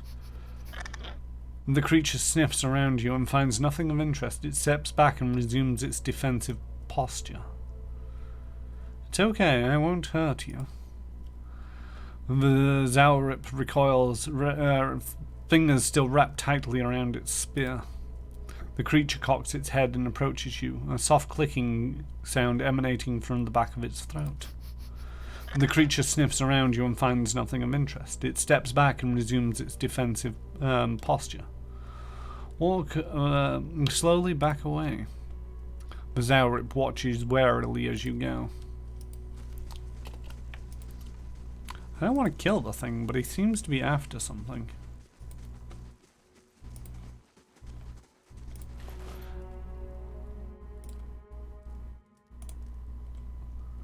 A Wigan a relief gem and a journal. The small folio is torn in several places and blood has soaked into several of the sheets. One later entry is still legible, however. I do not know this game. It looks like Kingmaker. It's similar to Kingmaker. Kingmaker is based... Pathfinder. This is based... I feel it's based around the D20 system, but it's not strictly by any of the rules that I'm familiar with. And I feel that there's been complications that have been added that make it more suitable for a video game than a tabletop game.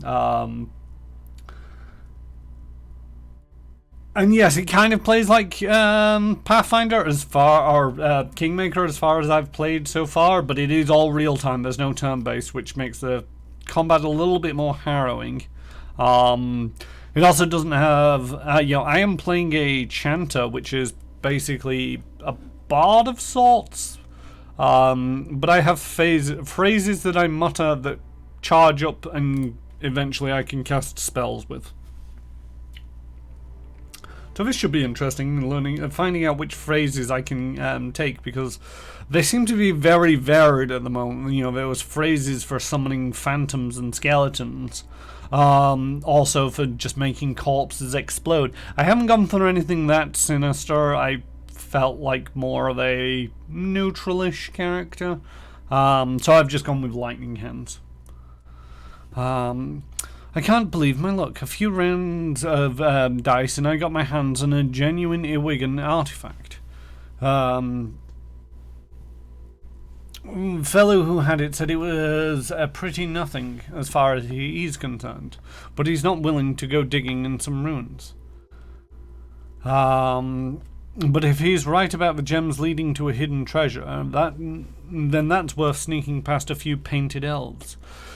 I'll head to Kilent List in the morning. Then it's just a matter of finding the relief he was talking about.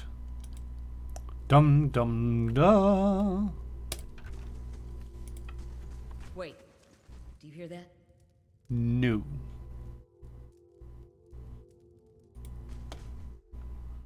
Oh.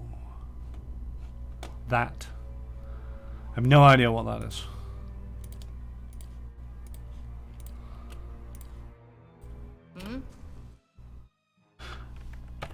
I need to take one of these off.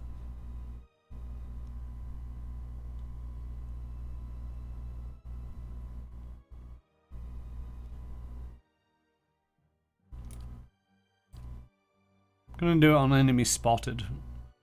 It just seems odd that you've got enemy spotted and combat start for the auto pause. So it auto pauses as soon as you spot them. You move in and it starts combat, and it's like pause again.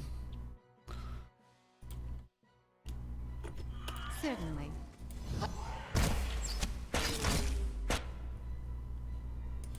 Oh, it died. We murdered it. We got meat off of it. That looks weak. Could be a shortcut.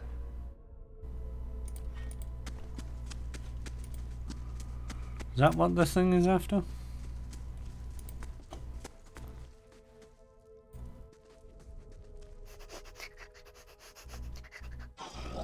The Zaurip sniffs around your pack and noses excitedly at something. It steps back and points it to your pack, salivating and holding its spear out to you. Give Scolder meat to the creature. You produce a piece of Scolder meat from your pack and toss it onto the floor. The Zaurip's nostrils flare at the scent of fresh meat, and its eyes dart between you and the food. It creeps towards the prize, shoving its spear into your grip and snatching the meat with both hands at the last moment. Its gullet quivers as it devours the flesh in noisy chomps. Are you a friend now? Or what's going on? Zaurip continues to gnaw on knots of cartilage and tendon. Well, I made a friend.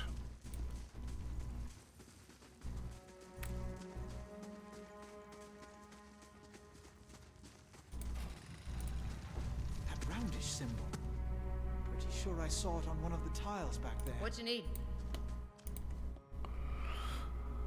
A symbol of a patterned circle is inscribed on this pillar.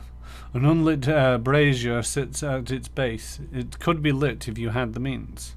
Use a torch to light the brazier. Flames kindle swiftly in the brazier, winding their way upwards. If we look back here, that eliminates some of the lights. Let's do that multiple times.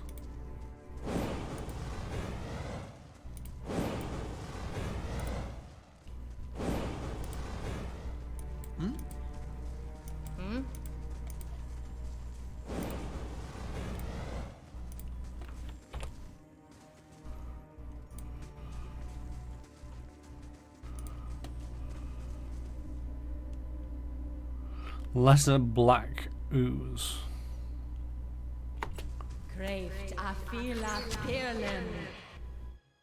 Why me? Oh, I really am screwed right now. Yes.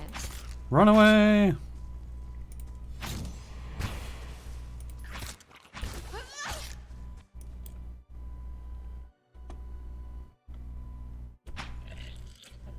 That was a weird effect. Yes. Finish them!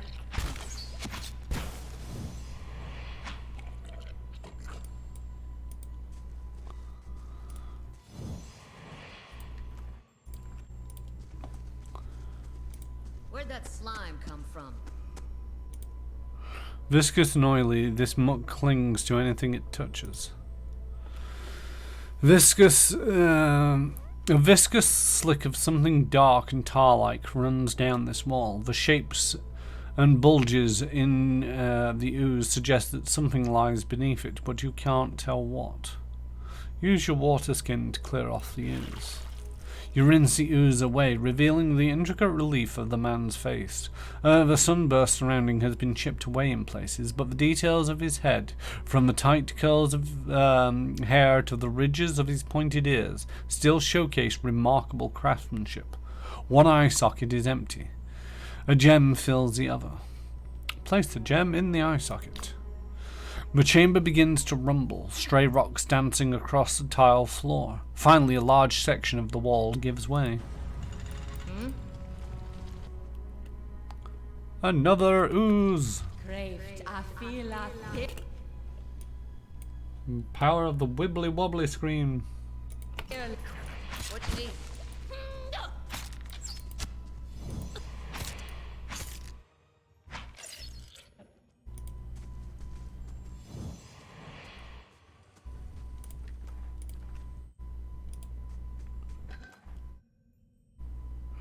Cloak of minor protection properties, +5 fortitude, reflex and will. Aedra, an organic mineral crystalline an organic material crystalline in structure but shell-like in substance. Aedra is found growing up through the ground in veins in many parts of Eora. Easy to carve and manipulate, it is a favourite of jewelers as a semi-precious stone, and is often cut in more intricately and beautifully than other gems. And an amethyst. Anything else in here? Oh, there's a dead body over here. With an X. Which reminds me, I want you back on...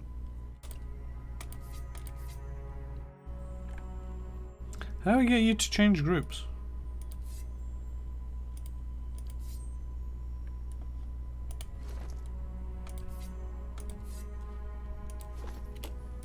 What you need?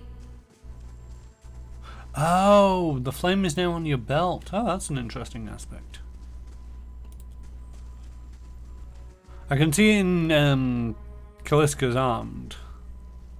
But it's also because he has it sheathed on his belt. There's a torch on his belt. It seems like a terrible place to store a torch, if you ask me, but hey ho.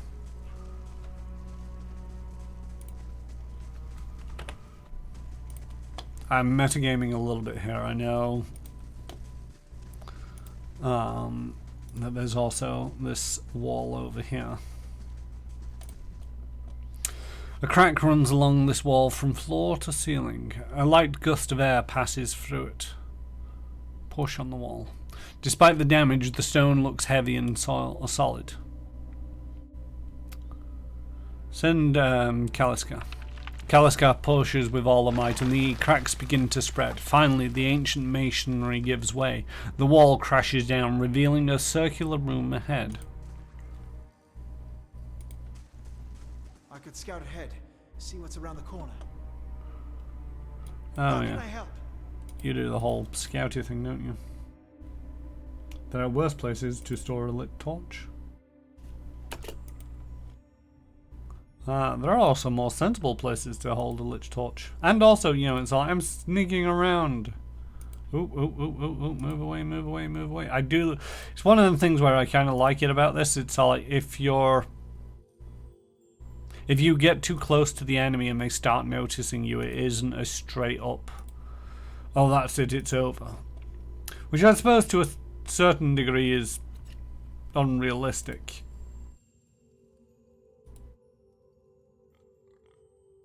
But at the same token,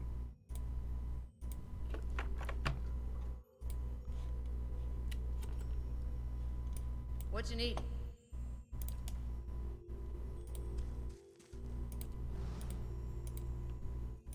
you know, it's not the worst thing in the world. And also, you know, even if you make a little mistake, it doesn't cripple you.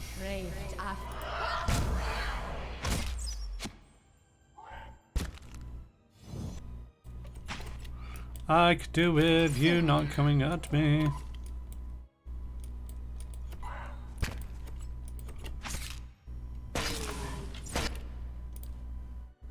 I know he died already.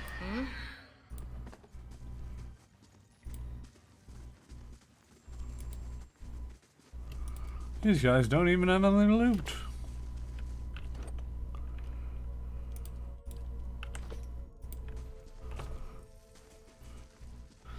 Yeah, I've got 25 hit points left out of 173. Feel that? There's a draft coming through that wall. I don't hear any sign of that storm either.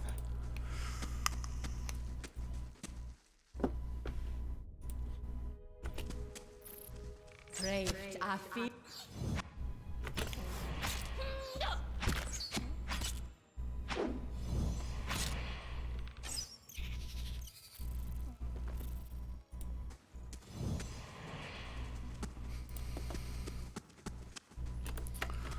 Yeah, this is the other side of the floor puzzle. And the floor puzzle is relatively simple, you know, it's a standard move through the gaps. I'm just going back to see if it triggers any kind of EXPs. It does not.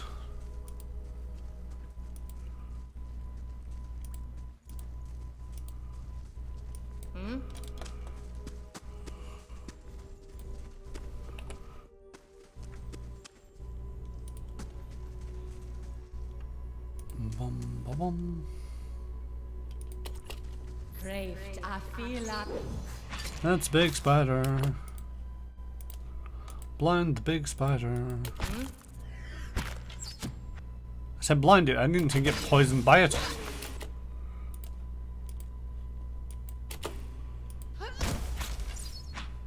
Certainly.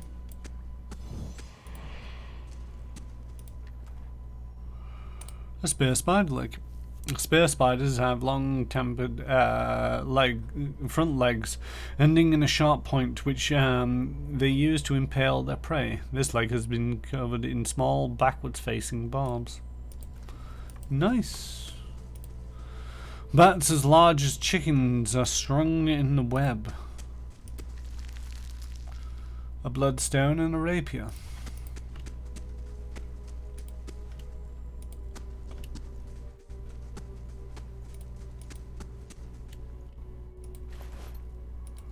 Some form of hat. And a couple of gems. Oh, ingredients apparently. Jasper and agate.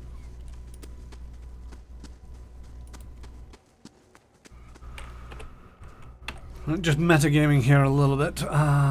Need to move everything out of these people's inventories for no apparent reason, just wanting to make sure that, you know, I have certain things available to my disposal, should I ever need them for anything.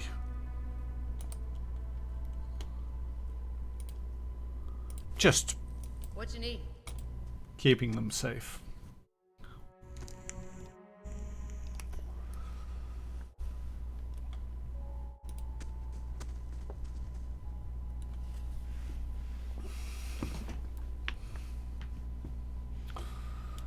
Four figures stand before an otherworldly apparatus, an ancient structure of chiseled Aedra and metallic veins, ominous and looming like a silent observer. Standing motionless in their midst is what appears to be a human body, colourless as stone or ash. The other figures gaze upon it in what might be contemplation. From your vantage point, you are well obscured from their view. The figure closest to the machine stands out among them. A thick grey beard frames an otherwise hidden. A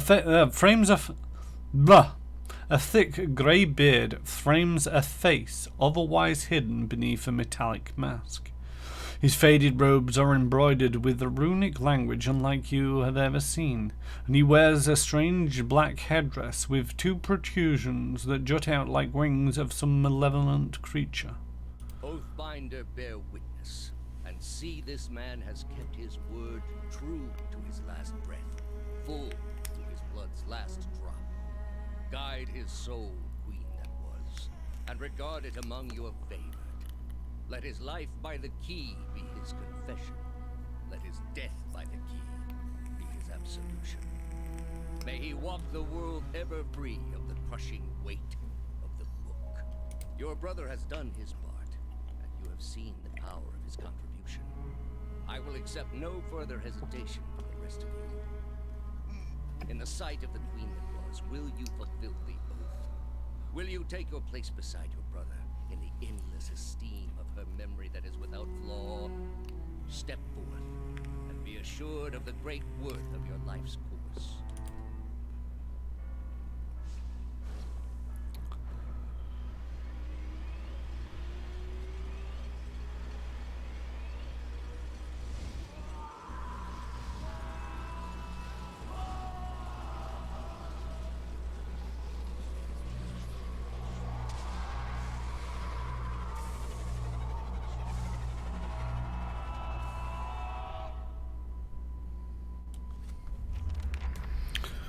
For an instant, the apparatus goes quiet and the air is still. Then, all at once, it erupts with a concussive surge. Light floods your vision and you are knocked to the ground. Your head snaps back as you land, and pain wells into the back of your skull, washing your last thoughts away in a black, unconscious void.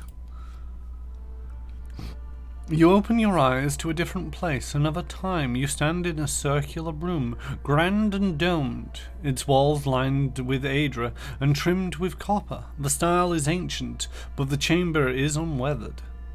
At the far end of the great pillar, a great pillar of Aedra pierces the floor from below, its shimmering texture giving the illusion of boundless depth.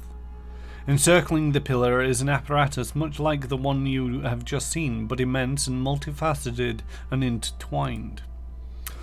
Your thoughts are yours and not yours, and they seem to exist before you think them, and they are all questions, pressing questions, troubling questions, questions that must be answered or... At the base of the pillar now, you see a man with a thick grey beard in ceremonial robe, crowned with a strange ornamental headdress.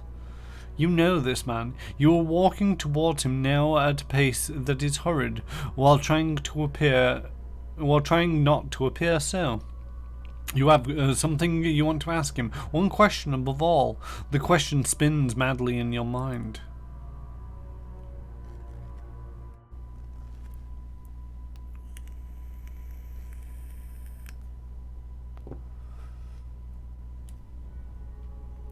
You awaken to find your malaise has broken, only to be replaced by something far more concerning.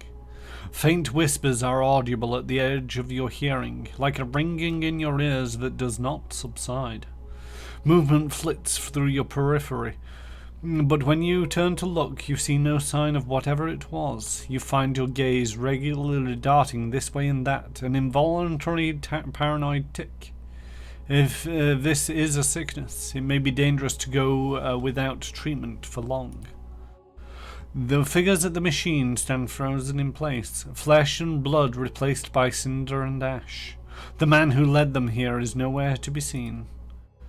Hodin and Kaliska lie bloody on the uneven cobbles, their bodies twisted unnaturally in death.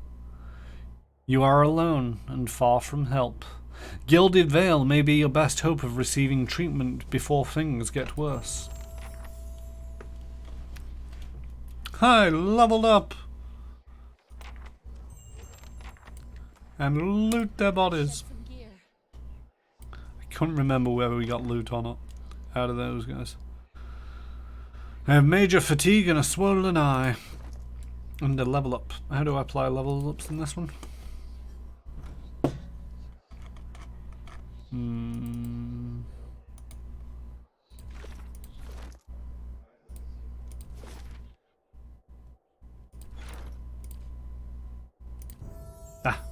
Gotta be very precise and click that tiny little button. So here, I reckon now I've signed some skills. Lore represents a character's accumulated miscellaneous knowledge and trivia, often of occult and esoteric topics outside of conversations and transcripted interactions. Lore is used to activate scrolls. Higher lore values allow the character to use higher level scrolls. Stealth allows a character of any class to attempt to avoid being seen or heard. It is automatically used whenever the character is in scouting mode. The higher the character's skill, the closer they can get to enemies before being detected. Athletics. Adventuring is tiring work in addition to hazards of mortal combat. Adventurers have walls to climb, rivers to cross, and pits to leap over. Once per encounter, characters with athletics can use the second wind ability to recover lost endurance. A higher athletics score increases the effect of second wind. In conversation and scripted interactions, athletics is used for physical feats like climbing, swimming, and jumping. Mechanics. Traps and locks can be a problem for even the toughest adventurers, draining their resources and maiming or killing those who are unfortunate to trigger an unseen floor plate. The mechanics skill makes it easier to open locks and find and disable traps. Additionally, any character can use the mechanic skill to place a trap of their own. The higher the mechanic skill, the more accurate the traps. In conversations and scripted interactions, mechanics can be used to activate or disable a variety of machines. Didn't mean to say machines funny then, it just machines. Survival. Survival allows characters to choose from a variety of long-term bonuses each time they camp. The first 6 ranks grant the following bonuses: damage reduction, received healing multiplier, bonus movement, accuracy bonus versus creature type, increased consumable duration, bonus damage versus flanked enemies. After the 6th rank, the previously earned bonuses become more powerful in the same order they were received. Survival can also be used in conversations and scripted interactions that involve wilderness challenges or specialized information about nature. So I feel that it's good to have at least 1 point in that, and then you get the damage reduction. Not sure if it's worth investing much more. As the points go up, it costs more to advance, so you want to kind of pick and choose carefully. I want some lore and I want some mechanics. That leaves me with 3, so I'll take another lore.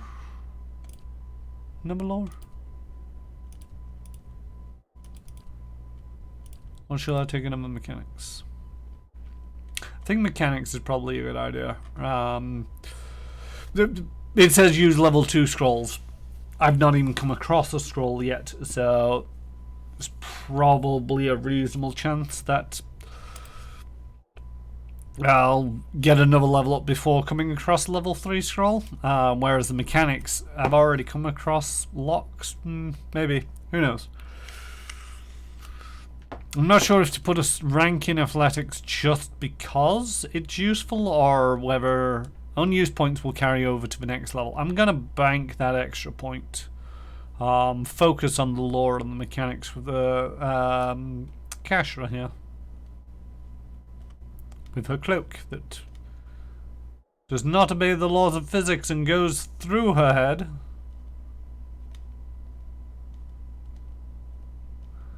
I remember when cloth physics were first introduced into video games, and it's just as bad as this. I mean, it's not.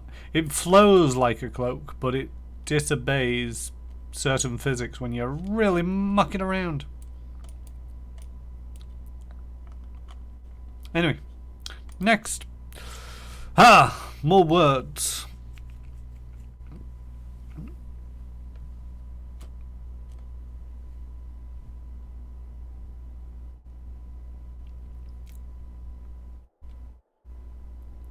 So yeah, now I'm not sure if to go for some of these summoned allies.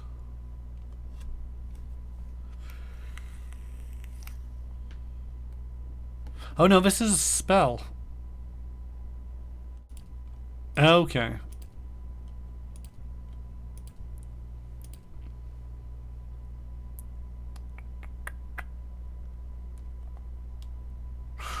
Not felled by axe, nor broken by storm.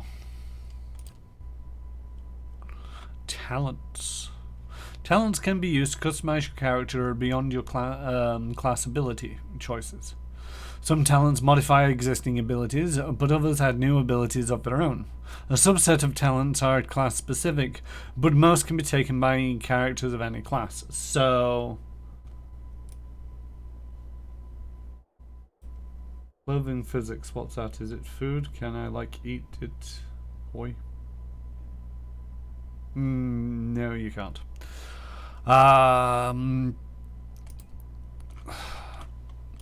So these, I believe, would be called feats in any other system. And there's a bit to get through. Fast runner, move speed up, defense when disengaging up. Scion of Flame, damage reduction burn damage increased. Heart of Storm, shock damage reduction added, shock damage increased. Spirit of Decay, damage reduction corrode damage increased. Secrets of Rhyme, freeze damage reduction, freeze damage increased. Quick switch, minus 1.5 weapon change recovery, plus 4 grimoire cooldown.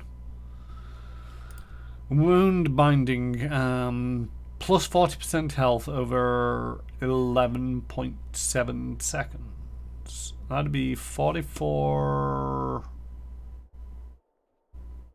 Oh no, it'd be 40% of my health over 11 seconds. That might be useful, since though I got nearly murdered. But we'll have to see. Field triage. Oh, is this? This is self, and it's only once per rest. Grant field triage once per rest. Target friendly target, not vassal. Don't know what a vassal is. Plus 20 health over 11.7 seconds. Defensive talents, hold the line, plus 1 engaged enemy. So engagement, can I break that into its own little box? No. Engagement occurs anytime a character attacks an enemy within melee range, with a melee weapon at close range. As soon as an attacker gets close enough, he or she will engage. When a character is first engaged, they will stop moving. The character is free to move again, but doing so provokes a disengagement attack. If a character breaks engagement, they have a limited amount of time before the enemy they disengage can attempt to re-engage. Some afflictions make it impossible for a character to engage an enemy. Petrified, paralyzed, prone, and stunned all automatically drop engagement and can be used to get out of trouble. Note that the number of talents abilities that modify engagement rules, such as Graceful, Retreat, Hold the Line, the Fighters Defend, the Barbarians Wild Spirit, and the Rogues Escape. Some creatures, especially large ones, may be able to engage more than one creature at a time. Right. So basically, Hold the Line increases the number of enemies that I can engage, and if they disengage, I may get an attack of opportunity against them. I don't want that. I don't want to be up in the front line. A snake's reflexes, reflex save increased by 10. Bear's fortitude, 10 to the fortitude. Will is increased by 10. I do believe these are D100 values. So plus 10 is essentially, plus 2 in Pathfinder, Starfinder, D&D. Weapon and shield style. Equipped shields deflection bonus increased and grant equal bonus to character's reflex. Plus 6 deflection, shield deflection bonus applied to reflex. Graceful retreat. Plus 12 defense when disengaging. Okay. Weapon Focus Adventurer trains a character in the use of the Poleaxe, Estoc, Flail, Wand, and Warbow, gaining accuracy with all weapons of those types. Trains the character to use the Battle Axe, Sword, Morning Star, and Crossbow, gains accuracy in weapons of all those types. Trains the character to use the Battle Axe, Sword, Morning Star, and Crossbow, gains accuracy in weapons of all those types. Trains the character to use the Battle Axe, Sword, Morning Star, and Crossbow, gains accuracy in weapons of all those types. Trains the character in the use of the dagger, rapier, mace, scepter, rod, gaining accuracy. The peasant is the hatchet, the spear, the quarterstaff, the hunting bow, and unarmed. The ruffian is the saber, the stiletto, the club, the pistol, the blunderbuss. The soldier is the greatsword, the pick, the warhammer, the arbalist, and the arquebus. Marksman is increased accuracy with ranged weapons used on distant targets. So only a +5 accuracy against distant enemies. As opposed to, you know, a +6 if you went for a weapon focus. 2 weapon style. +20% to dual wield attack speed. One-handed style, 15% of hits converted to crit with one-handed melee weapons. And two-handed style, plus 15% damage bonus. And then we get into the class-specific ones, which, as a Chanter, these won't make much sense if you play any other character class. One of the things that I did notice in this is that there is no multi-classing, there's no dual classing, it's just like, you level up, you get another level of Chanter. So that's a thing. It's a choice.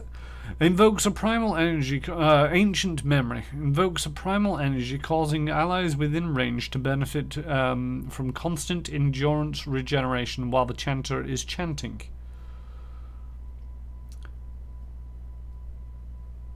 Must be chanting.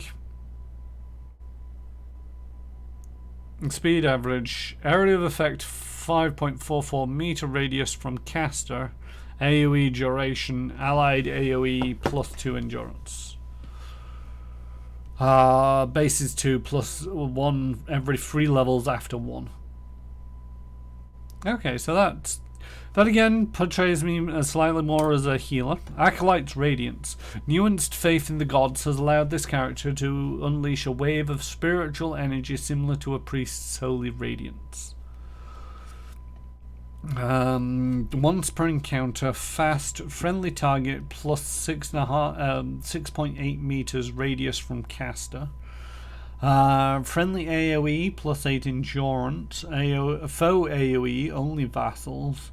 23 burn damage over 3.9 seconds. If successful, frightened for 13 seconds. Accuracy versus will. Apprentice's sneak attack allows character to imitate the brutal opportunity strikes of the rogue sneak attack, taking advantage of an opponent when they are their most vulnerable. And plus 15% melee damage, plus 15% range damage. Kind of useful, but okay. This character, Aspirant's Mark. The character has attuned themselves to the natural world like a druid and is able to focus its power on an enemy with the effects of the Nature's Mark spell. It's a mouthful. Plus 1 per encounter, fast 10 meters, 3.4 meter radius. Foe AoE, -8 deflection, -5, and -8 reflex for 39 seconds. Accuracy +10 versus will. Enigma's Charm. With the power of a fledgling cipher, the character is able to temporarily charm an opponent. However, it takes time to contact the victim's psyche, meaning it cannot be used at the start of combat. Once per encounter, requires at least 5 seconds in combat. Foe target charmed for 10.4 seconds. Accuracy 10 plus versus will. Accuracy +10 versus will. Gallant's Focus. The character's intense beliefs have manifested in an aura with properties similar to a paladin's zealous focus. This does really seem to be the Bard class, where it's like it's just a mishmash of So, like, yes, you have these abilities, but you can also borrow abilities from other classes. You know, most of these, you know, Acolytes Radiance seems to be more of the Priest's Holy Radiance. The Sneak Attack, the Rogue, the Aspirant Mark, the Druid, the Enigma's Charm, the Cipher, Gallant's Focus, the Paladin. The Gallant's Focus gives an aura around the character, increasing accuracy by +4. The Novice's Suffering. The character has learned a portion of the intense pain tolerance and spiritual power that monks possess. Again, their unarmed strikes do increase damage and gain power as they advance. Note, Novice's Suffering does not apply to a druid's spirit shift form.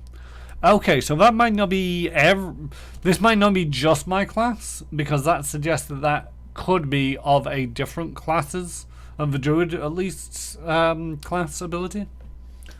+5 unarmed damage, +0 unarmed accuracy. It increases by +4 every 3 levels after 1. Outlander's Frenzy channels a power similar to a barbarian's tremendous rage, increasing attack speed, might, and constitution while lowering deflection and concealing the character's endurance and health. Wow. That's one way of playing a barbarian. And again, this is something that separates it from a tabletop RPG and a video game. In the board game or the tabletop game, you'd need to know what your health and your endurance would be. In this, it's all like, don't worry about it, you're a barbarian, go nuts. But that could be brutal. You could just drop dead at a moment's notice and it's like, ooh, I didn't realise I was that injured. Prestigitor's Missiles. As a hedge wizard, this character has learned how to duplicate the effects of one of the most popular spells in Eastern Reach, Miliot's Minor Missiles. Because the character does not use the Grimoire as a wizard does, the effect is not quite as powerful. Once per encounter, 3 projectiles, interrupts 0.05 second, weakest. 10 to 19 crush corrode damage, accuracy 10% versus deflection. Runner's Wounding Shot. Rangers learn where to strike an enemy to inflict debilitating wounds. This technique can be imitated by other characters as a weaker form of wounding shot.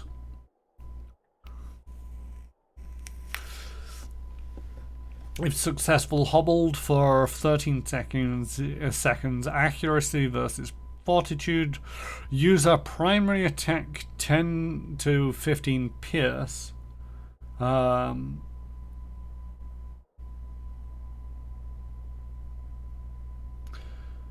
Accuracy versus deflection, 80% damage inflicted over time.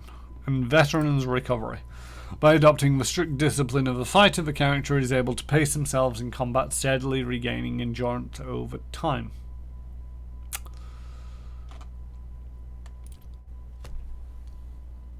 So this actually feels a little bit more... The class talents feel to be more you choose another class to get a talent from. Which is not quite what I was hoping for.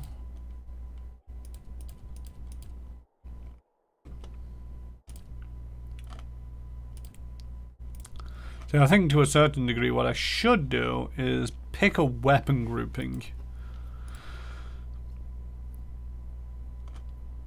Although one thing that I will say is that the Mystic isn't listed here. And that's my background, is a Mystic.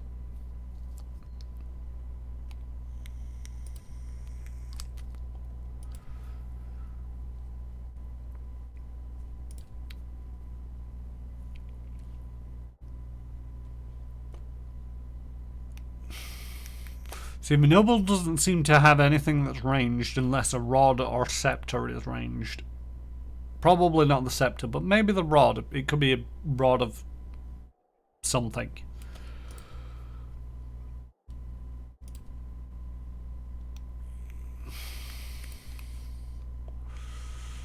Or do I want to go soldier and go for the range, the arbalist or the arquebus, or the ruffian for the pistol or the blunderbuss? The saber, the stiletto, the club, the pistol, and the blunderbuss, gaining accuracy with all weapons of those types. I don't have any of those weapons, I don't think. I don't know, I didn't really check.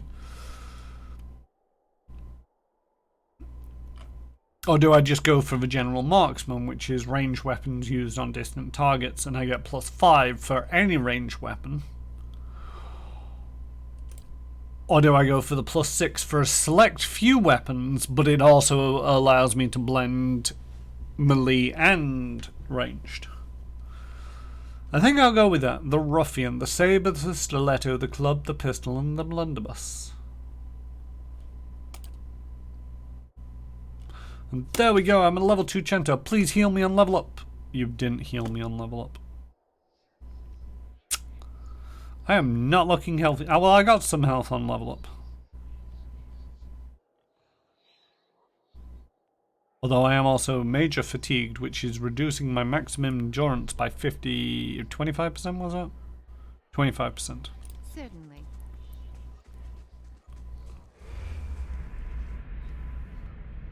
Oh no, I'm hallucinating. Is somebody being drawn out on a rack?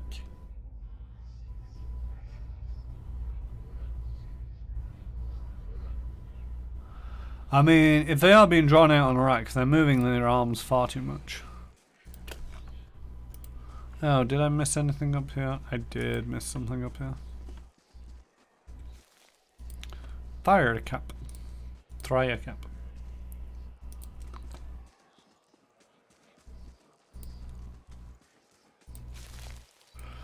Sir Garen's horn. I'm not sure if you can hear it, but there's a whispering in my ears. Pilgrim's crown. It's rather unnerving. This massive structure is formed of stone and Aedra and copper. Stone, Aedra, and copper, and covered in strange glyphs. The air around it vibrates with an unusual energy. Vassal flesh.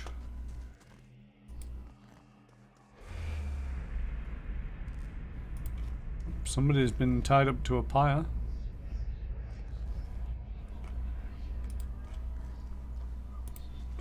I'm just going to ignore the hallucinations for now. There is a thing down over here. I thought there was, but the hallucination was... Yes, yes, I've seen you. You can go away now. Pilgrim's crown. Well, I guess it's time to leave. Welcome to the world map.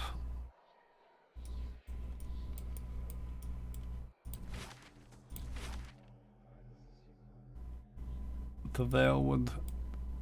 I think I'm heading for the Gilded Veil, so I gotta go through the Veilwood. But it kind of shows you some of the expansiveness. Although to a certain degree, I'm not entirely sure if this is the entire map with the DLCs.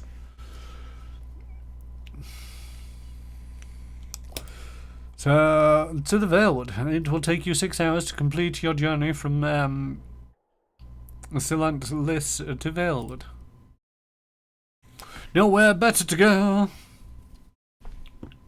It's just a quick nap. Yes, a quick nap would be a good idea. Can I do that? Yeah, give a damage reduction. Camping allows party members to restore lost health and receive a camping bonus. Camping will consume a camping supply.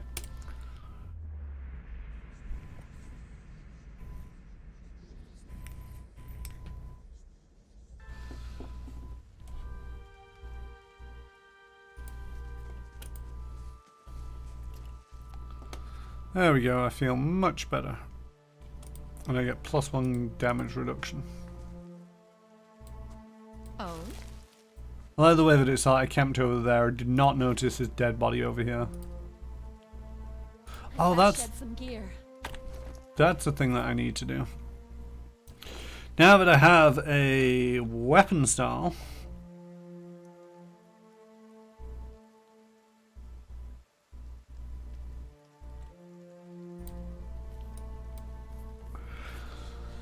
saber, stiletto, club, pistol, and blunderbuss.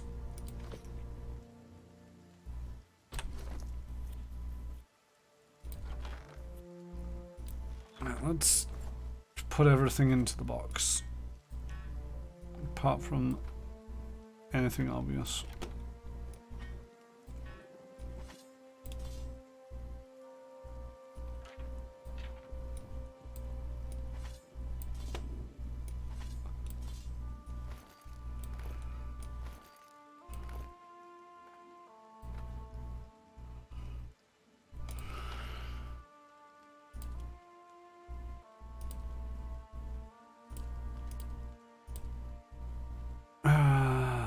Saber, stiletto, club, pistol, and blunderbuss.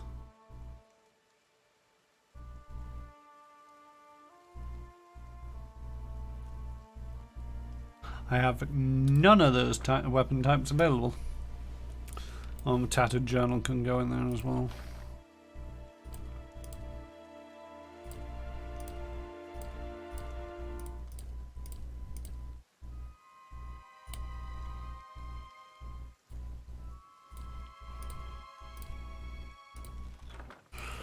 I can't wear helmets, and they don't actually seem to have a mechanical benefit, so not too worried about that.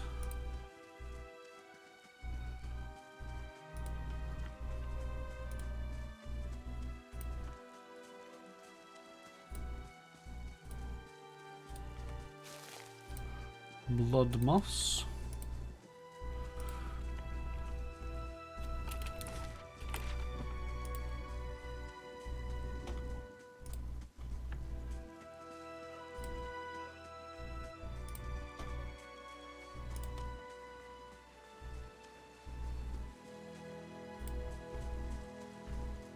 Shadow just run past. I'm guessing that's more of my hallucinations.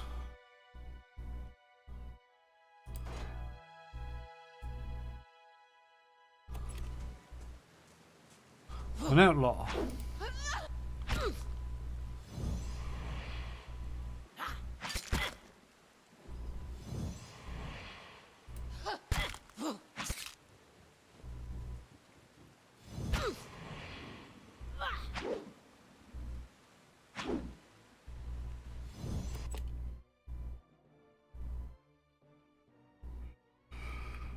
Increases slash and I don't know what kind of damage they're doing.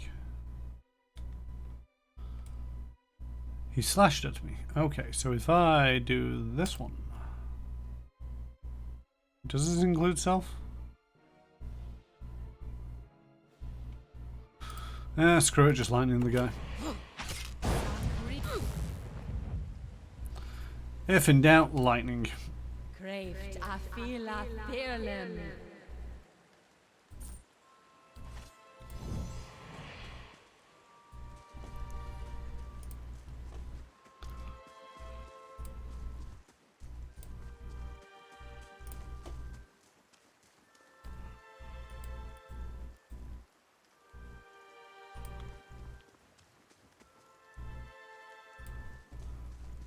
Damn thing, come on. Welcome. This man appears to be hurriedly dismantling his camp in quick, jerky movements. He looks up as you approach, his expression tense and drawn. Greetings, he says a little breathlessly. On your way south, is it? He wipes his brow, turning to face you. The sooner you clear these woods, the better, I think.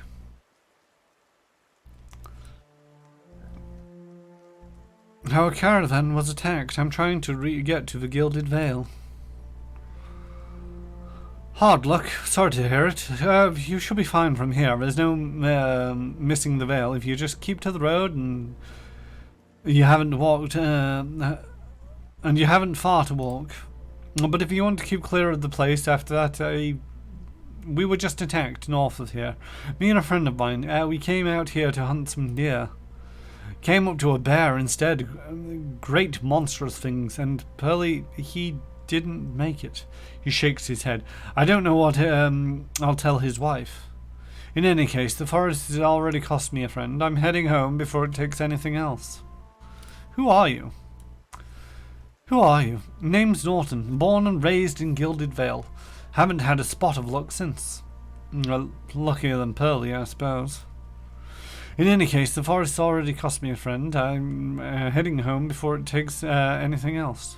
What happened to your friend? We didn't see it coming. Norton voice shakes a little as he speaks. We were following a stag. Pearly, he saw something in the brambles and went tearing after it. We all but stumbled into the cave. Poor Pearly didn't stand a chance, and the bear was on top of him before he knew what was happening. The beast will take what they will, I suppose. He smiles sadly.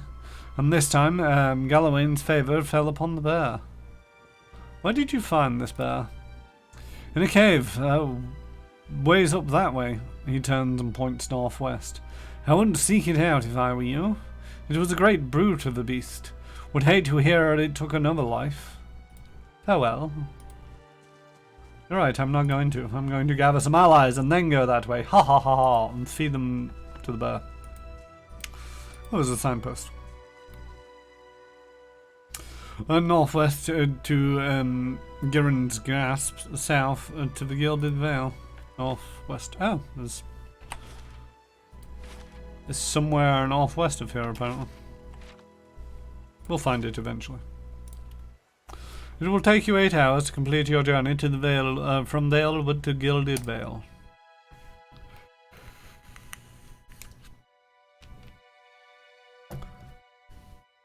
How goes Pillars? Hi, greetings, Retro Ted.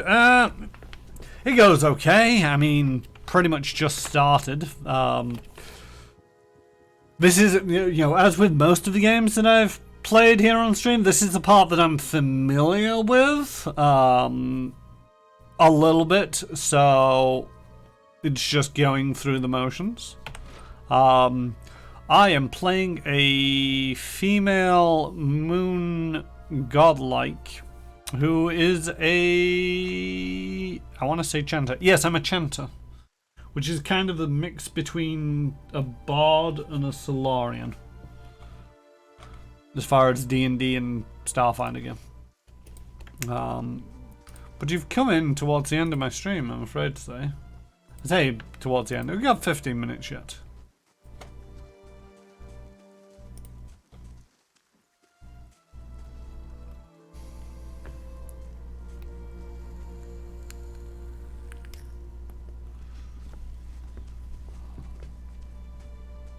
You must be one of the new settlers. Welcome to Gilded Veil. You'll be pleased to know that we've had some recent vacancies here. A man approaches you with skin as dull and grey as the desolate village behind him. He scans you with sunken, lifeless eyes. His voice is a dry croak. He glances at the gnarled, lifeless monstrosity of a tree next to him.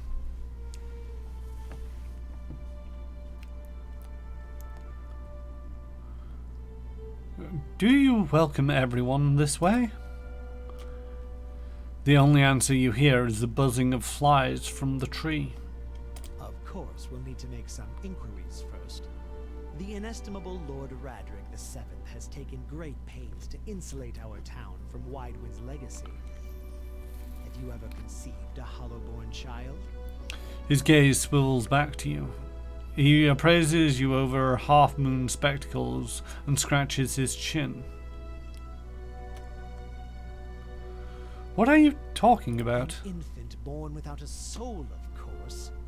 Lord Radric has made it his first priority to eliminate this scourge from our village. I should warn you, stranger. Here in Gilded Veil, we have a special place for dissidents, charlatans, and those who would hide a curse in our midst. He steps to the side and inclines his head over ever so slightly towards the deformed tree. His lordship's wife is with child and due any day now. Without his approval, I shan't be able to find you a permanent settlement. it will have to wait until after the birth.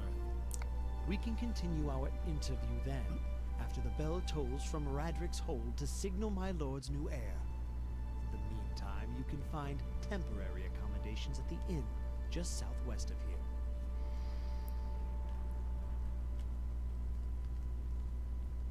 You said something about Hollowborn and Wadewen's legacy before. He blinks. I forgot you foreigners do not have this curse in your homelands. The Hollowborn have been a scourge upon the Direwood for almost 15 years now. He lowers his voice to a whisper.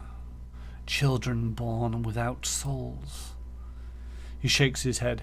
Pitiful, dumb things that breathe barely, but do not truly live. Some say the Hollowborn are a disease. Some say they are punishment from the gods.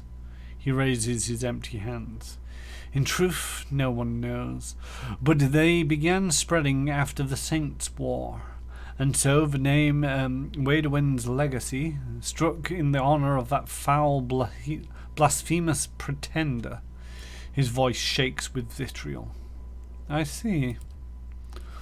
Lord Raderic's decrees may seem strict at times, but it's in his. But he has our best interests at heart. He nods.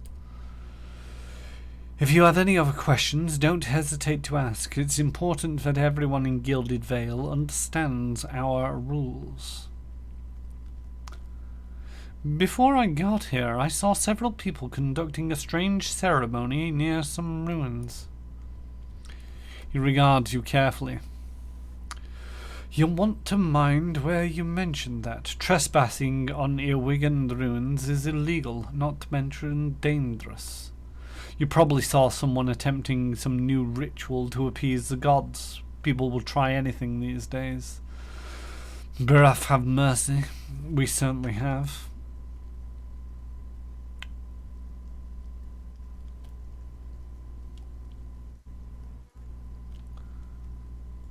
I don't think so. Just as they finished, there was a Beowig.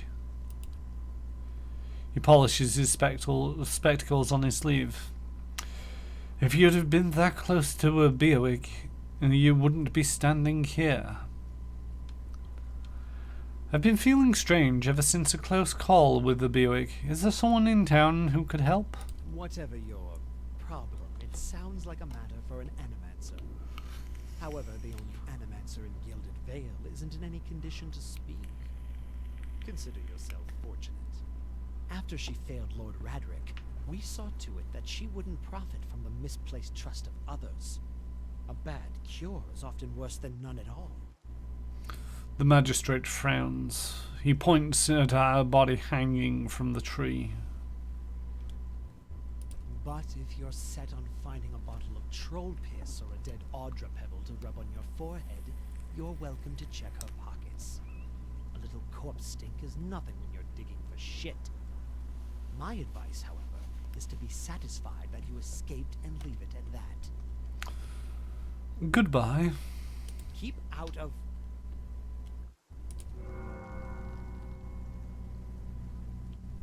Listen! 2 tolls. Let that be the last. 3. Gods have mercy.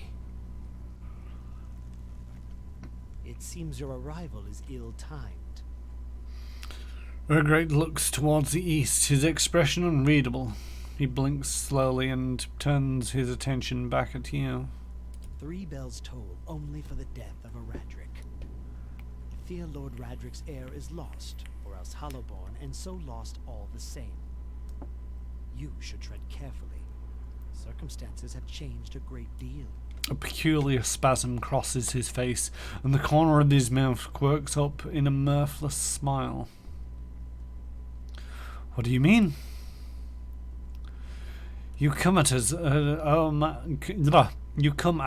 a time of mourning. The legacy has struck at the heart of the Gilded Veil.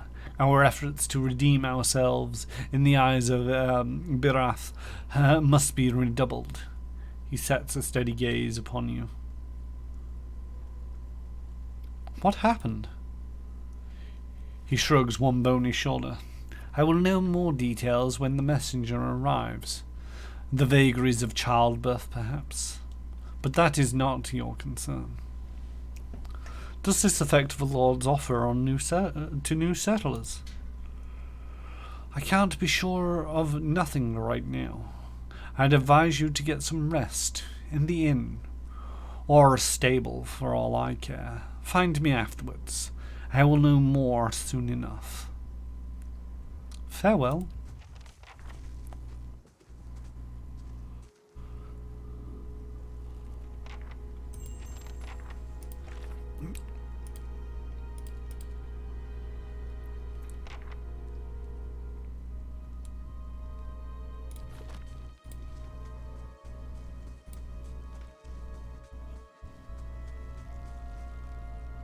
Scattered between the roots are bracelets of twine and bead, wilting flowers, and notes half erased by rain.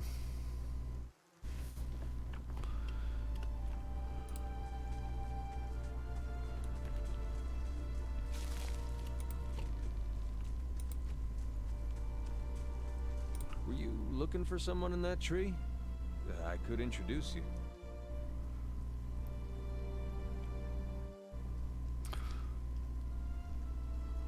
Looking for anyone who can help me feel better. He gives you an understanding nod as he takes a long drag from his pipe. My condolences. He exhales and turns his attention away, watching the village around him.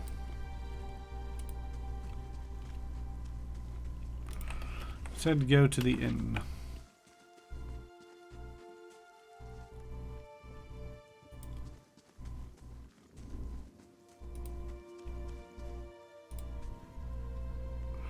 You see 4 people gathered by the door to the inn. Their raised voices and chopping gestures suggest an argument reaching its climax. The first figure raises his hands for calm, his face partially obscured by a hood, but his height and stature suggest an elf. I meant no offense. Let's put this matter to rest over a round, shall we? My treat. Hoping to soothe our pride with a few Aedra coppers, eh? We don't need your coin.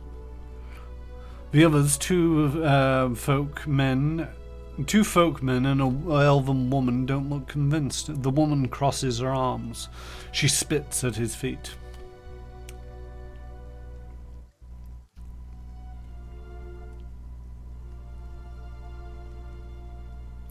Everyone calm down. Whatever this is about, I'm sure it's an overreaction. One of the other men glares at the hooded elf. His eyes are red from drink, but his gaze is focused. We're humble folk, but we're no fools. Not like he thinks, mocking us while he shelters in our village. And we don't take that kind of talk from foreigners, especially not Ardrians. Go on. Say it again. I'm itching for an excuse. The man thrusts his chin at the elf. He stinks of sour ale. Why, you're itching for the kindling touch of your sister, you cock's feather! I'll cut that barrel-looking tongue out of your head. A collective cry of outrage rises from the 3 locals. The second man snarls. This is a misunderstanding. I didn't say whatever it is you think I said. We've nigh quarrel. Horror and shock paint themselves across the elven man's face in broad, hasty strokes. He frowns and swallows. He plants his feet. Something surly and raw flickers through his eyes. That's where you're wrong.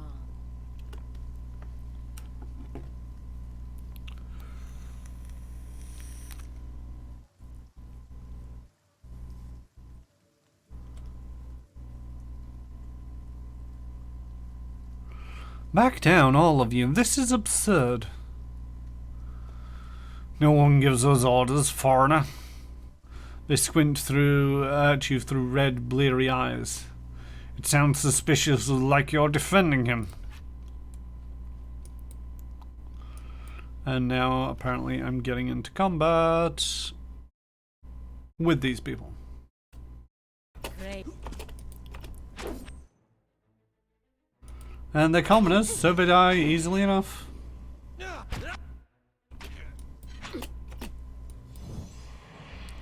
Well, we murdered them.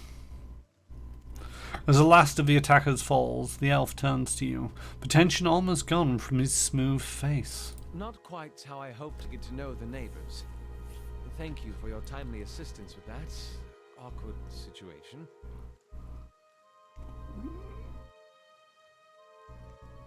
I'm glad I could help. Courtesy is a rare pleasure in these parts, though your accent suggests that you are no more local than I. Well, some people will do anything to one-up the neighbours with an Xmas tree decorations. Right. Wait, I missed that message. Are we talking about the hanging tree, this guy murdering everybody, or life experience with neighbours who are trying to one-up you and your Christmas decorations?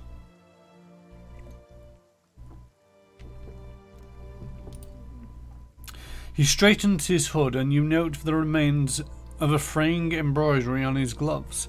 His boots are caked with the dirt of many months' travel, but the leatherwork beneath is sturdy and fine. Well, I suppose introductions are in order after that little fiasco. Aloth Corvusser, at your service. How did you manage to get stuck out here? He laughs uncomfortably. That is something of a long story. Well, I'm a wizard by training, and an adventurer by necessity. I was born in the Seathwood, part of the mainland of the Aedra Empire, and both of my parents served the nobility, which afforded me an education for which I am grateful. However, there were no open positions in those houses, and so I decided to seek new means in a new land. I thought you meant the hanging tree. It's not exactly a festive decoration though, is it? And how exactly did you come to be here? I was travelling with the caravan, but we were separated near some ruins. In Gwithan ruins? Those can be dangerous places during the best of times, which these are not. And half the locals will arrest you for trespassing and the rest would kill you outright. I'm curious, what exactly did you find there? Beerwig. You survived? I've heard such a thing was impossible. But it seems you either have a knack for timing or the favor of the gods. Just how did you manage to cross those three drunks? I'm afraid that was a matter of misunderstandings and mistranslations. It doesn't help that people in these parts remember their war with Aedra like it was yesterday. He turns his fingers and looks away. Didn't you tell one of the men to go fuck his sister? Ah, that. He clears his throat and adjusts his sleeves. As I tried to tell them, they misheard me. Happens all too easily after a few pints, and the accent doesn't help. I heard the same.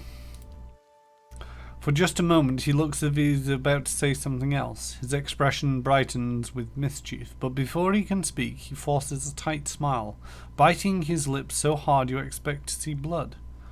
Finally his face relaxes and he shakes his head. I should speak more clearly next time. My apologies. What are you doing in the Gilded Veil? An excellent question.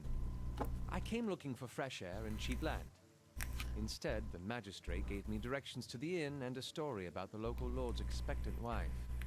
But I take it that's a familiar tale. He cocks his head looking at you. And you?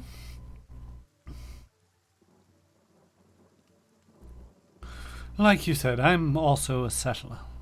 Actually, no. I've been experiencing strange things of late. I'm looking for an expert on souls. Indeed. The local lord has searched far and wide for similar specialists. He has rid himself of them almost as desperately. His eyes flicker as he looks up to you up and down. He nods at the gnarled oak tree at the centre of town.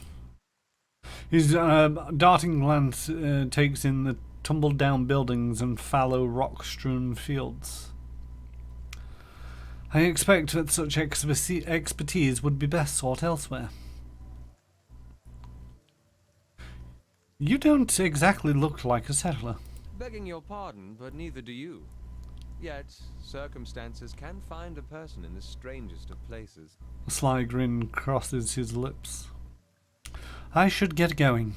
As should I, given recent events. It's just as well. I've had enough of the watered wine and lumpy beds at the inn. They say even the owner tired of the place. Just up and left one day. It explains quite a lot about the upkeep. Perhaps I could join you. I could use a change of scenery, and I find it's better to travel in numbers.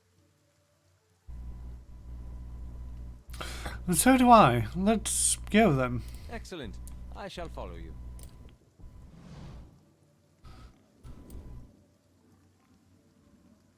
Oh? Now we got a bunch of stuff. Ooh, a club. I needed one of those. Just put the rest in the stash. But apparently I'm better with a club than I am with anything else. So the club is fast versus the mace, which is average. The interrupt of the club is weak compared to the average. The damage is less as well. However, one of the things is it has the accurate property, which is a +5 in accuracy, as opposed to the club, as opposed to the mace, which has 3 DR bypass. However, although that is accurate, I am even more accurate. So the club is a 29. Sorry, the mace is a 29. The club is also a 29.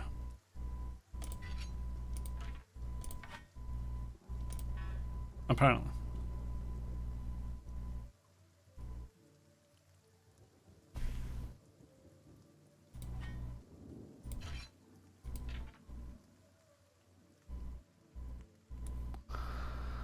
The round shield doesn't help.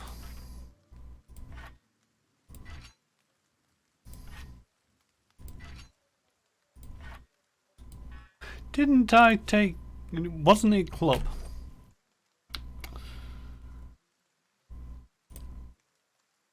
Yeah, the saber, the stiletto, the club, the pistol, and the blunderbuss. But the accuracy isn't changing, which is a little bit concerning. Well, let's put the shield back on anyway. I know the shield kind of knackers it up a bit. Also, the math does not make sense. Oh, you get a +12 for being one-handed. Okay. But you get a -4 for having a shield, so it's actually a -16?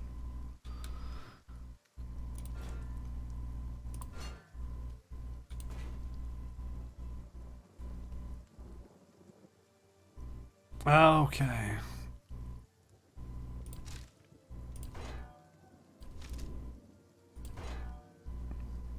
So if I go for the small shield, which only gives me 8 deflection opposed to the 12 deflection of the medium armor, the accuracy remains at the 33. Although I think the club still also should be better. What do you have? You've got a scepter, which is two-handed fast. It has range. Ah, the scepter does actually have range. And a rapier. What did I say? The saber, the stiletto, the club, and the pistol. Yes. Right, Al. Anyway. We are about to enter the pub, or the inn.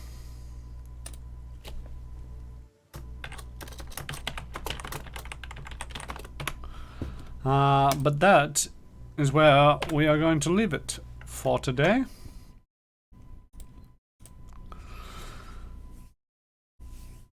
Matt Mercer Companion unlocked. Matt Mercer Companion, one of several unlocked. I'll have you know. It's actually weird. The other weird thing is, the last time I tried to play this, I went for a male character, and he actually voices one of the player options.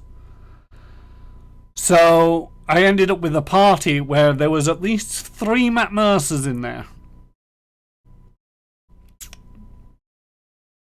I do hope he recorded the voices all separately, or it would have been really confusing in the recording studio, basically talking to himself a lot of the time, because they do interact occasionally.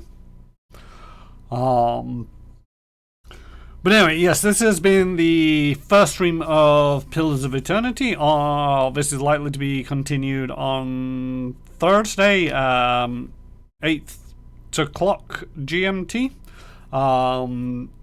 It was going to be Final Fantasy XIV this evening. Unfortunately, Crit Commissions couldn't make it this evening, so that is likely to be back next Tuesday. You can also find me streaming on Fridays, where it's a mixture of Hitman 3 and Prey. It's likely to be Prey this week because it was Hitman last week. And you can also find me, JStation64, Retro Ted, Krifu Banal, and Crit Commissions over on Manapot Studios, where I am running them through a Starfinder Adventure Path or Fly 3 or Die in a stream that we call All That Glitters Explodes at 7:30 GMT over on Manapot Studios. Link is in the chat. If anybody wants, I also have a Discord where people can come hang out and talk about video games and what I'm streaming and anything else that crosses your mind.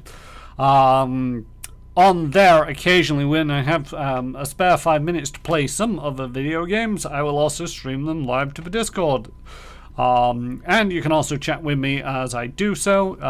So that's a fun little extra that you can get by joining the Discord. I don't know if there's anybody that I want to raid who's streaming right now. Let me double check. We got Shanghai. Shanghai is streaming. I'm not entirely sure what they're playing. Raiders Republic. Never heard of it. Oh yeah, I did get 100 followers a while back. Doesn't quite have as much fanfare and woohoo as it does when you hit 50 followers, because at 50 followers you get to be an affiliate on Twitch, which means in theory I can make money. I say in theory because I've still not received a paycheck yet, and I don't blame anybody for not subscribing because it's just me doing this. I generally don't hope for subscriptions or hope that this becomes a paycheck. But yes, hope to see you all next time. If you'd like to join me in the raid, it would be appreciated. If not, see you next time. Until then, tidy bye.